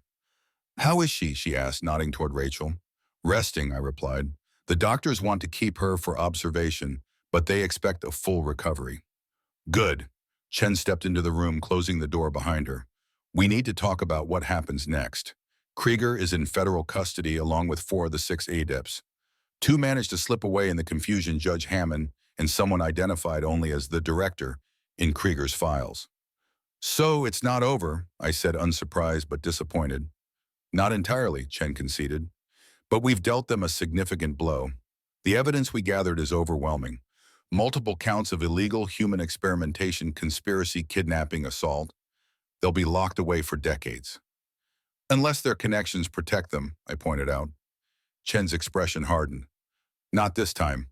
My superiors have classified this as a national security matter. The technology Krieger developed has implications far beyond a few wealthy elites seeking immortality. The potential for weapons applications alone? She shook her head. No, Thomas. This goes straight to a closed federal court. No public trial, no media circus, no chance for their influence to interfere. I nodded, relieved but still concerned about the missing adepts. What about Elizabeth's research, the countermeasure formula? Dr. Morgan is working with our scientists to analyze it, Chen replied. Preliminary results suggest it permanently neutralizes azurite at the molecular level. If we can produce it in quantity, we can eliminate any remaining stockpiles of the compound. And Rachel's testimony? We'll need a detailed statement, but it can wait until she's recovered. Your statement, however. Chen pulled a tablet from her bag. I need that now while the details are fresh. For the next hour, I recounted everything from Rachel's initial strange behavior to our infiltration of Krieger's facility. Chen recorded it all, occasionally asking for clarification on specific points. When we finished, she looked troubled. There's one more thing, she said hesitantly. The preliminary medical scans show that while Rachel is clear of azurite influence, there are anomalies in her neural patterns. Dr. Morgan believes prolonged exposure to the compound may have created permanent changes in how her brain processes information. What kind of changes? I asked, alarm rising. Nothing dangerous, Chen assured me quickly, but she may experience heightened intuition, occasional flashes of insight that seem to come from nowhere. Dr. Morgan calls it neural resonance, a lingering effect of having her consciousness partially merged with Krieger's. The implications were disturbing. Will she still be Rachel herself? Completely. Chen nodded. These are subtle changes, more like an enhanced perception than any fundamental alteration of who she is. But she should be monitored at least for the first few months. After Chen left, I sat in the dim hospital room watching Rachel sleep and pondering our next steps. My home no longer felt safe, not with 2 adepts still at large and potentially seeking revenge. We would need a new beginning somewhere far from Boston. Morning brought sunshine streaming through the hospital windows and Rachel stirring from her deep sleep. Her eyes fluttered open, momentarily confused, then focusing on me with relief. Dad, she murmured, her voice rough from sleep. Not a nightmare then. Afraid not, sweetheart, I said gently. But the worst is over. Krieger's in custody along with most of his associates. The azurite at the facility has been neutralized. She struggled to sit up, and I adjusted her pillows to support her. I remember fragments. The lab, Krieger's voice in my head, you pressing Mom's journal against me. She shuddered. It was like drowning, but instead of water, it was someone else's thoughts flooding into my mind. You fought it, I reminded her. Even under Krieger's influence, you found a way to help us. Rachel's expression darkened. Not well enough. I led you into a trap, Dad. When Krieger discovered I had Mom's ring, she faltered. He did something to me, deep in the azurite connection. After that, I could only watch a passenger in my own body. But you broke free, I pointed out. When it mattered most, you directed us to the formula in Elizabeth's journal. Mom saved us both, Rachel said, softly glancing at the journal still in my hands. She must have known something like this might happen someday. I nodded, opening the journal to the pages I'd been studying. Your mother was always 3 steps ahead of everyone else. Look at this, pages of contingency plans, security measures, even a list of trusted contacts. She prepared for everything. Rachel took the journal, leafing through it with growing wonder. She mentions a secure location here, the sanctuary, she calls it, a place even Krieger doesn't know about. I leaned over, reading the passage Rachel indicated. Elizabeth had indeed referenced a property purchased under a shell corporation, isolated and defensible, stocked with supplies and equipment. The location was encoded in a series of geographic coordinates disguised as chemical formulations. Your mother was thorough, I said, a hint of pride mixing with sadness.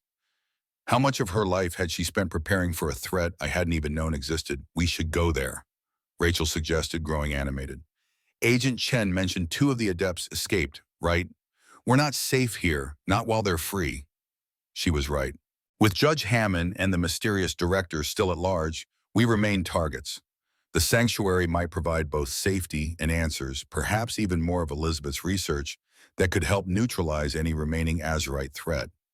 De Morgan arrived as we were discussing the possibility bringing news that accelerated our decision. There's been a security breach, she informed us grimly. Someone accessed the federal database containing details of Krieger's arrest. They were specifically searching for information about you both and the disposition of Elizabeth's research materials. The missing adepts, I concluded. How long do we have? Hours, maybe less, Dr. Morgan replied. I've already spoken to Agent Chen.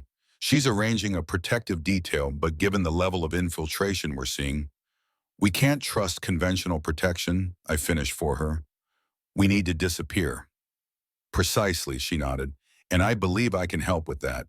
Within an hour, Rachel had been discharged against medical advice, and we were in Dr. Morgan's nondescript sedan heading north out of Boston. Marcus and Blackwood would join us later, taking separate routes to avoid creating an obvious pattern. As we drove, Rachel decoded Elizabeth's coordinates using a cipher key hidden in the journal's binding. The sanctuary, it turned out, was located in coastal Maine, a remote property on a peninsula accessible only by a single road or by sea. Perfect defensive position. I noted military training, automatically assessing the location's strategic value. Elizabeth chose it carefully, Dr. Morgan confirmed. After she left the Azurite project, she maintained connections with certain former colleagues who shared her concerns about Krieger. Together, they established several secure locations, refuges for those who might need protection from the program's darker applications. You knew about this? I asked, surprised. Dr. Morgan kept her eyes on the road. I helped set up the main location's medical facilities. Elizabeth was preparing for contingencies. What aren't you telling us? Rachel asked perceptively. De Morgan sighed. Your mother believed the Azurite research would eventually be weaponized, regardless of the ethical safeguards she tried to implement. The sanctuary was designed as both a refuge and a research center, a place where countermeasures could be developed outside government or corporate oversight. The revelation shifted my understanding of Elizabeth yet again. My wife, the military nurse I'd fallen in love with, had been leading a double life as part of an underground scientific resistance. Who else knows about the sanctuary? I asked. Very few, Dr. Morgan assured us. A small network of scientists and former military personnel who recognize the dangers of consciousness manipulation technology. Most have moved on or passed away over the years. The main facility has been dormant for nearly a decade. The journey took 5 hours the last 30 minutes on increasingly isolated roads until we turned onto a gravel track that wound through dense pine forest. Eventually, the trees gave way to reveal a modern structure built into the side of a cliff overlooking the Atlantic Ocean. Constructed of concrete, glass, and weathered steel, it blended remarkably well with its surroundings while maintaining clear sightlines in all directions. Home sweet home, De Morgan murmured as we approached. At least for now. A sophisticated security system guarded the entrance retinal scanner fingerprint reader and a keypad for a numeric code. Dr. Morgan handled the first two, then looked expectantly at me. The code would be something personal, she explained. Elizabeth set it to something only you would know. I thought for a moment, then entered the date we first met. Not our anniversary or wedding date, but the specific day I'd opened my eyes in a military hospital to find her checking my vital signs. The lock disengaged with a soft click. Inside the sanctuary was a study in functional elegance. The main level featured an open-plan living area kitchen and a wall of windows facing the ocean. Below, accessible by a spiral staircase, was what appeared to be a fully equipped laboratory and medical suite. Above, a mezzanine level held bedrooms and a secure communications center. It's been maintained remotely, Dr. Morgan explained, activating systems throughout the house. Power, water, communications, all self-sufficient and off-grid. There are supplies to last months if necessary. Rachel wandered the space, trailing her fingers along surfaces as if connecting with her mother's legacy. She built all this to protect us, she said softly. All these years I had no idea. Your mother compartmentalized her life out of necessity, Dr. Morgan said gently. The fewer people who knew about her contingency plans, the safer those plans remained. As Rachel explored further, I pulled Dr. Morgan aside. You still haven't told us everything. What was Elizabeth really working on here? She hesitated, then led me to a bookshelf in the living area. With practiced movements, she pressed a sequence of spots along the frame, revealing a hidden panel behind which sat a safe. This contains Elizabeth's most sensitive research, she said. The work she continued in secret after officially leaving the Azurite project. She told me that if anything ever happened to her, you would need access to it. Did she give you the combination, I asked? Dr. Morgan shook her head. She said you would know it when the time came. With that cryptic statement, she moved to help Rachel activate the sanctuary's communication systems, leaving me staring at the safe. What combination would Elizabeth have chosen? Something only I would know, something significant enough to remember, but not obvious to others. I tried several possibilities, important dates, meaningful numbers from our life together, but the safe remained locked. Frustrated, I stepped back and surveyed the room, looking for clues. My gaze fell on a small painting hanging nearby, a watercolor of the beach where I'd proposed to Elizabeth. We'd returned there years later with Rachel, a perfect family day that remained one of my most treasured memories. Acting on instinct, I entered the date of that day, not when I proposed, but when we returned as a family. The safe clicked open. Inside was a single item, a leather case containing a USB drive and a handwritten letter addressed to me. With trembling hands, I unfolded the letter, immediately recognizing Elizabeth's elegant script. My dearest Thomas, if you're reading this, then my fears have materialized and you've been drawn into the world I tried so hard to shield you from. I'm sorry for the secrets I kept. Each one was an act of protection, not deception. The Azurite technology was never meant to become what Krieger made it. Our original goal was healing, reconnecting neural pathways severed by trauma, restoring communication between mind and body for those with catastrophic injuries.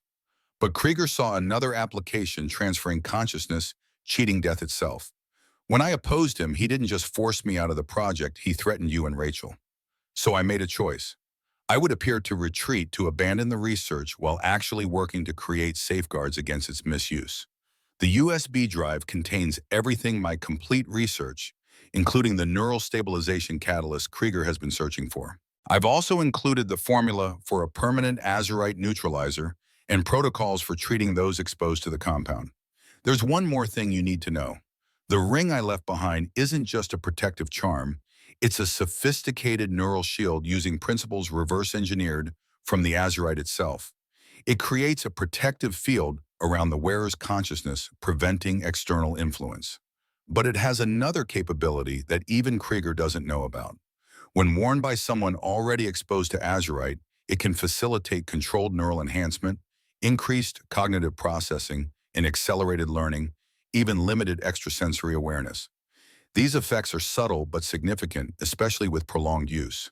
This is why I created the sanctuary not just as a refuge, but as a place to explore these positive applications safely away from those who would weaponize them. Trust Rachel Thomas. The Azurite exposure may have changed her in ways that seem frightening, but with the ring's protection, these changes can become strengths rather than vulnerabilities. She'll need your guidance and support as she discovers these new capabilities. All my love now and always, Elizabeth. I read the letter twice, emotions warring within me, grief for the burden Elizabeth had carried alone, anger at the secrets kept, and profound gratitude for her foresight. The woman I'd loved had been even more extraordinary than I'd known. A noise from the laboratory level drew my attention. Rachel called up to me with excitement in her voice. Dad, you need to see this. I tucked the letter and USB drive into my pocket and descended the spiral staircase. In the lab, Rachel and Dr. Morgan stood before a glass cabinet containing scientific equipment I didn't recognize, and a second silver ring identical to the one Rachel had lost at Krieger's facility. Mom left another one, Rachel explained, opening the cabinet. And look, there's a whole set of notes on how to use it properly. Dr. Morgan was examining the documents with professional interest. Remarkable. Elizabeth theorized that with proper training, a ring wearer could not only shield their mind, but extend that protection to others through sustained physical contact. And these notes suggest she was developing protocols for using the rings to actually reverse azurite damage in exposed individuals. I shared Elizabeth's letter with them, watching their expressions shift as they absorbed its implications.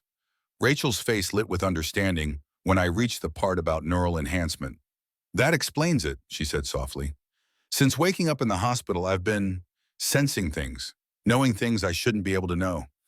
I thought it was residual azurite influence, but it's different, clearer, like having access to an additional sense." "Neural resonance, Doctor." Morgan nodded. Elizabeth predicted this effect. The combination of azurite exposure followed by the ring's influence creates a unique neural state enhanced but stabilized. Rachel picked up the second ring, studying it carefully. "Do you think this is why the adepts are so desperate to find us? Not just revenge, but because Mom's research represents a different path to what they want. Enhancement without theft," I said, understanding dawning. Extending life in capability without stealing someone else's body. A path Krieger rejected because it didn't offer the complete transfer the immortality he craved, Dr. Morgan added. But for many purposes, this approach would be far more practical and ethical. The implications were staggering. Elizabeth hadn't just created a defense against azurite, she developed an alternative application that could transform human potential without the moral compromise of consciousness transfer. Before we could discuss further, the sanctuary's perimeter alarm sounded a soft, insistent tone indicating movement on the access road. Marcus and Blackwood weren't due for hours yet, and they would have called ahead. I moved quickly to the security monitors. A black SUV with tinted windows was approaching the gate, still a quarter mile from the main building. "Hostiles?" Rachel asked, joining me at the screen. "Most likely," I confirmed grimly. "The question is, how did they find us so quickly?" Dr. Morgan paled. "The neutralizer formula. When we used it at Krieger's facility, it would have left trace compounds in the air. If they had someone analyze those compounds, they could identify certain unique elements that might be traceable to this location," Rachel finished. "Especially if any of the remaining adepts had access to Mom's early research data." It made sense. If Judge Hammond or the director had been involved in the original Azurite project, they might recognize Elizabeth's chemical signature in the neutralizer. "How secure is this facility?" I asked Dr. Morgan, already calculating our defensive options. "Very against conventional threats," she replied. "The main entrance is reinforced windows or ballistic glass, and there's a panic room on this level. But if they've brought specialized equipment..." I made a quick decision. Rachel gathered the research materials and Elizabeth's notes. "Everything goes into the panic room. Dr. Morgan, activate whatever additional security measures this place has. I'll establish a defensive perimeter." As they hurried to comply, I retrieved my go bag from Dr. Morgan's car via a service entrance. Inside was my service pistol, extra ammunition, and basic tactical gear. Not enough for a prolonged siege, but sufficient to repel an initial assault. The security monitors showed the SUV had stopped at the main gate, unable to proceed without clearance. 3 figures emerged, 2 men in tactical gear, carrying what appeared to be specialized breaching equipment, and a slender woman in an expensive suit whom I recognized from Krieger's lab, the silver-haired adept, who had impatiently demanded the demonstration begin. "The director," I murmured, finally putting a face to the title. Rachel joined me, now wearing Elizabeth's second ring and carrying a tablet linked to the sanctuary's security systems. "There's a defensive protocol in the main system," she reported. "Something called Persephone. Should I activate it?" The name was significant. Persephone, the goddess who traveled between the world of the living and the dead. Elizabeth's code for something designed to bridge worlds or states of being. "Do it," I nodded, trusting my wife's foresight once again. Rachel entered the command, and immediately the sanctuary's lighting shifted to a soft blue. A gentle hum emanated from concealed systems throughout the structure, and the air took on a strange charged quality. "Atmospheric azurite neutralizer," Dr. Morgan explained, returning from securing the laboratory. "It creates a field that disrupts any active azurite within range. If our visitors are using azurite-based technology or enhancements themselves, they'll be at a disadvantage," I concluded. Clever Elizabeth, very clever. On the monitors, the effect was immediate. The woman, the director, suddenly staggered, clutching her head. One of her tactical escorts moved to support her, while the other continued working on the gate's electronic lock. She's Azurite enhanced, Rachel observed, probably one of Krieger's early partial transfers that actually succeeded. That's why she's so interested in perfecting the process. She wants a complete transfer to escape the side effects of the partial one. How do you know that? I asked, surprised. Rachel touched the ring on her finger. I just know. It's like I can feel the pattern of her enhancement from here. She frowned. There's something else.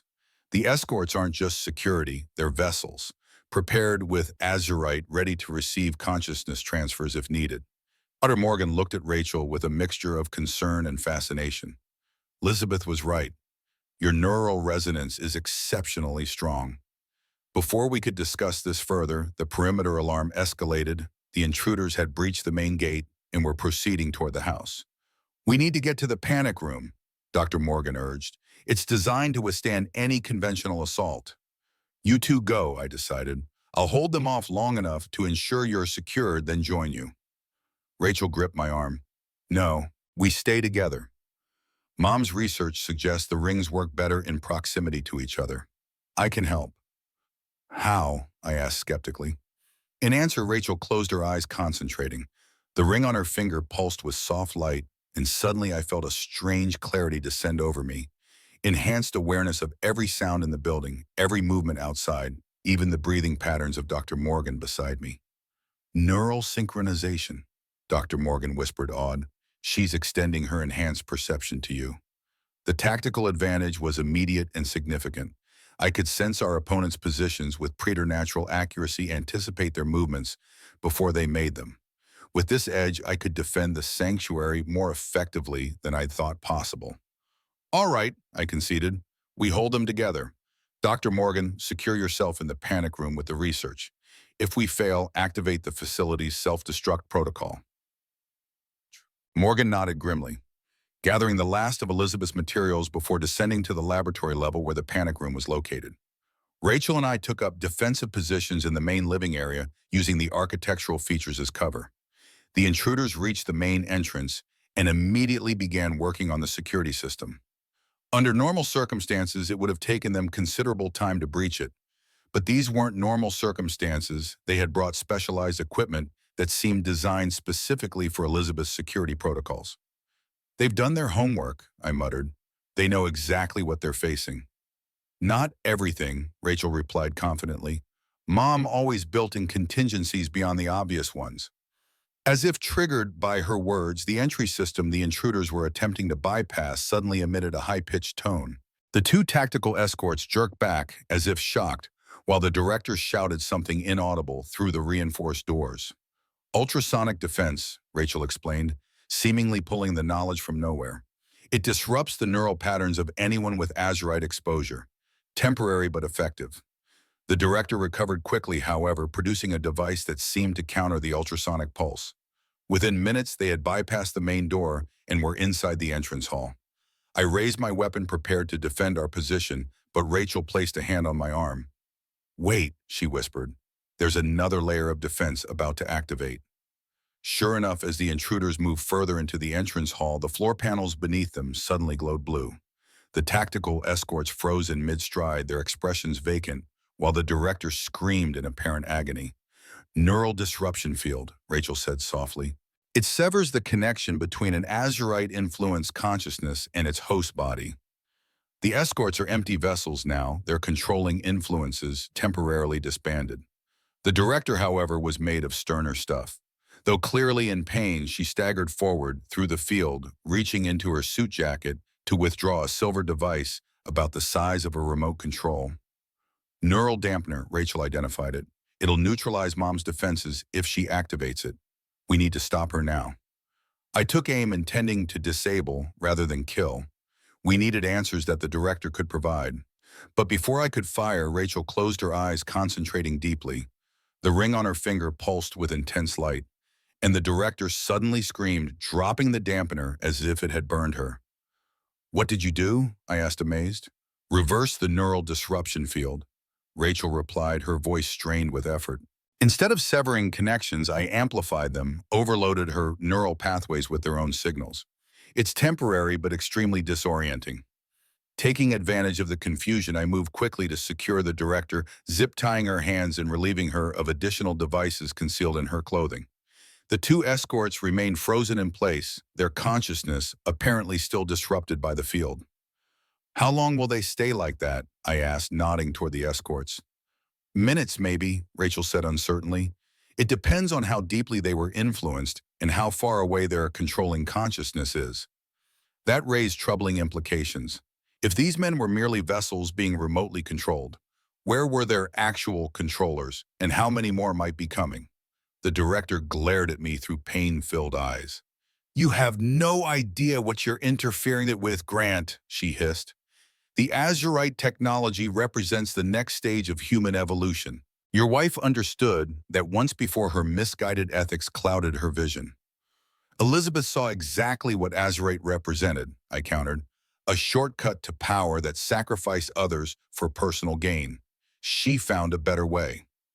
"Her better way is insufficient," the director spat. "Enhancement without transference is like upgrading a dying computer instead of transferring its data to a new system. We don't just want improved function, we want continuation beyond the limits of our failing bodies." Rachel stepped forward, studying the director with that strange perceptive gaze. "You're one of the original test subjects," she said quietly, "from before Mom left the project. That's why you're so desperate. The partial transfer you underwent is destabilizing. You're experiencing neural degeneration." The director's expression confirmed Rachel's assessment. "Elizabeth promised a solution," she said bitterly, "a way to stabilize the transfer. Then she sabotaged the project and disappeared with the catalyst. Do you have any idea what it's like to live with another's consciousness partially merged with your own, neither fully integrated nor separate, to feel yourself fragmenting day by day?" Despite everything, I felt a flicker of pity for the woman. She was as much a victim of Krieger's ambition as she was a perpetrator. "There may be a way to help you," Rachel said sortingly. "Not what you came for, but something better. Mom's research included protocols for stabilizing partial transfers and eventually separating the merged consciousnesses safely." Hope and suspicion warred in the director's eyes. "Why would you help me? I came here to take Elizabeth's research by force." "Because it's what Mom would have done," Rachel replied simply. "She created the neutralizer and the enhancement rings to help people, not to punish them." Before the director could respond, one of the escorts suddenly jerked to life, his vacant expression replaced by one of alert hostility. Whatever consciousness controlled him had found a way to bypass the disruption field. "Rachel, get back!" I shouted, raising my weapon again. But Rachel stood her ground, extending her hand toward the advancing escort. The ring pulsed once more and the man stopped mid-stride, confusion replacing hostility. "Who? Where am I?" he asked, his voice uncertain. Not the voice of a threat, but of someone waking from a dream. "You're in Maine," Rachel told him gently. "You've been under Azurite influence." "What's your name?" "David," he replied, looking down at his tactical gear with growing horror. "David Mercer. I'm a security consultant. I was hired to evaluate the defenses of a private research facility, and then—" He shook his head. "Everything gets hazy. Someone offered me a drink, and after that it was like watching myself from a distance, unable to control my actions." "You were being controlled by Azurite," I explained, lowering my weapon slightly, but remaining vigilant. "Probably by one of the adepts working with Krieger." David's face hardened with anger. "They used me like a puppet, made me do things." He looked at the specialized breaching equipment he'd been carrying. "Things I would never do voluntarily." "The influence is broken now," Rachel assured him, "and we can ensure it doesn't happen again." The second escort remained immobile, apparently still under the disruption field's effect. The director watched our interaction with calculating eyes, her initial hostility tempered by Rachel's offer of help. "You really believe you can stabilize my condition?" she asked Rachel, a note of desperate hope entering her voice. "Not just stabilize, reverse it," Rachel confirmed. "But it will require your complete cooperation and full disclosure about who else knows about this facility." The director hesitated, weighing her options. Finally, self-preservation won out over loyalty to her associates. "Judge Hammond is the only other adept who escaped capture. He's the one controlling your second escort there. He's waiting nearby in a van about a mile down the road using specialized equipment to maintain the neural link." And what about Krieger's other research sites? I pressed. We know this facility wasn't his only operation. Three others, she admitted. One in Nevada, one in Switzerland, and one off the coast of Singapore. The Nevada facility was primarily for production of refined azurite. Switzerland housed the consciousness mapping technology. Singapore was developing the next generation of transfer equipment designed to work without a familial conduit. It was valuable intelligence, which I immediately relayed to Agent Chen via a secure line from the sanctuary's communication system. With this information, federal authorities could move to secure the remaining facilities before their personnel went to ground. While I coordinated with Chen Rachel and Dr. Morgan, who had emerged from the panic room once the initial threat was contained, began preliminary examination of the director. Her condition was indeed deteriorating, the neural patterns showing increasing instability with each passing hour. We can help you, Dr. Morgan confirmed after reviewing Elizabeth's protocols. But the process will take time, and you'll need to remain here under observation. And Judge Hammond, the director asked, what happens to him? As if in answer, the security system alerted us to approaching vehicles, Agent Chen's tactical team arriving sooner than expected, thanks to a helicopter transport. With their help, we quickly located and apprehended Judge Hammond, finding him exactly where the director had indicated, surrounded by neural interface equipment that allowed him to control his vessel remotely. Unlike the director, Hammond showed no signs of neural degradation. His involvement with Azurite had apparently been purely as an investor and beneficiary, not as a test subject.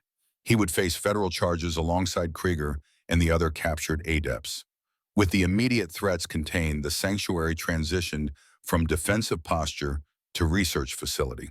Dr. Morgan established a treatment protocol for the director, whose name we learned was Dr. Catherine Voss, one of the original Azurite project scientists who had volunteered for the first partial transfer experiment when terminal cancer left her with few options.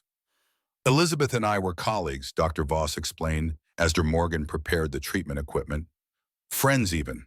We both believed in the potential of Azurite to transcend human limitations. Where we differed was methodology. I saw no ethical issue with volunteer transference, willing donors providing vessels for those whose contributions to humanity justified extended lifespans. And who would judge whose contributions justified such privilege? I asked. Dr. Voss had the grace to look uncomfortable. That was where the process became corrupted. Krieger attracted wealthy patrons who saw Azurite as a path to personal immortality, not as a means to preserve humanity's greatest minds. By the time I realized how far we'd strayed from the original vision, I was dependent on regular Azurite treatments to maintain neural stability. While Dr. Voss underwent her first treatment session, Rachel and I explored the sanctuary more thoroughly, discovering that Elizabeth had left extensive documentation of her alternative research path using Azurite principles for enhancement rather than replacement. Mom built all this knowing someday we might need it. Rachel marveled, examining a laboratory where Elizabeth had apparently conducted experiments with various configurations of the protective rings. She was preparing for contingencies, I agreed, creating a legacy that could guide us if Krieger ever resurfaced. Rachel turned the ring on her finger, watching it catch the light. What do we do with this knowledge, Dad? The enhancement potential alone could transform human capability, improve cognition, accelerated learning, perhaps even new forms of communication. But after seeing what Krieger did with the transfer technology, we proceed carefully, I said firmly, with ethical guidelines and transparency. Not hidden away like Krieger, but not carelessly shared before we understand the implications either. Rachel nodded, then suddenly tensed her eyes, going distant. Someone's coming, she said. But it's familiar somehow, not a threat. Sure enough, moments later, the security system announced the arrival of Marcus and Blackwood, finally reaching the sanctuary after their circuitous journey to avoid detection. You've been busy, Marcus observed dryly as I briefed him on the day's events. Capturing the remaining adepts, beginning treatment protocols, exploring Elizabeth's alternative research.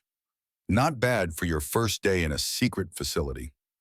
Blackwood was more interested in the technical aspects of Elizabeth's work. These ring designs are revolutionary, he said, examining the schematics. Not just passive protection, but active enhancement with built-in safeguards against misuse. Your wife wasn't just brilliant, she was visionary. Over the next few days, a new routine established itself. Dr. Morgan and a small team of trusted scientists from Agent Chen's division worked with Dr. Voss, whose condition showed remarkable improvement under Elizabeth's treatment protocol. Rachel explored her enhanced capabilities under careful supervision, documenting the effects and limitations of neural resonance. Marcus and Blackwood coordinated with federal authorities to secure Krieger's remaining research facilities and apprehend his international associates. I divided my time between overseeing security for the sanctuary and studying Elizabeth's personal notes, not just her scientific research, but her private reflections on the ethical implications of consciousness technology. Her vision was neither recklessly progressive nor fearfully conservative, but thoughtfully balanced, recognizing both the potential benefits and dangers of expanding human consciousness. One week after our arrival at the sanctuary, I found Rachel sitting on the cliff edge outside the main structure, watching the sunrise over the Atlantic. The ring on her finger glowed softly in the early morning light, responding to her contemplative state. "Penny for your thoughts," I asked, joining her. She smiled, a more peaceful expression than I'd seen since this ordeal began. "I was thinking about paths not taken. Mom could have pursued the same direction as Krieger consciousness transfer effective immortality. Instead, she chose enhancement with limits, improvement without theft.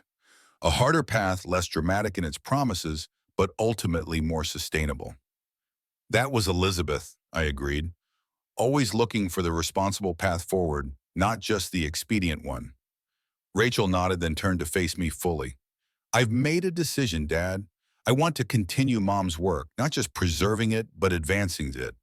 The enhancement technology has applications beyond personal improvement, medical treatments for neurological conditions, educational tools for accelerated learning, even potential therapies for psychological trauma."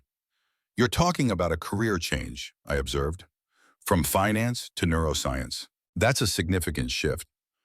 "I already have the foundation," she pointed out. "Mom made sure I took plenty of science courses in college, even though I eventually chose business. And with Dr. Morgan's guidance plus the neural enhancement effects themselves," she touched the ring, "I can learn what I need to know more quickly than most." I considered her words, recognizing the determined expression she'd inherited from her mother. "It won't be easy.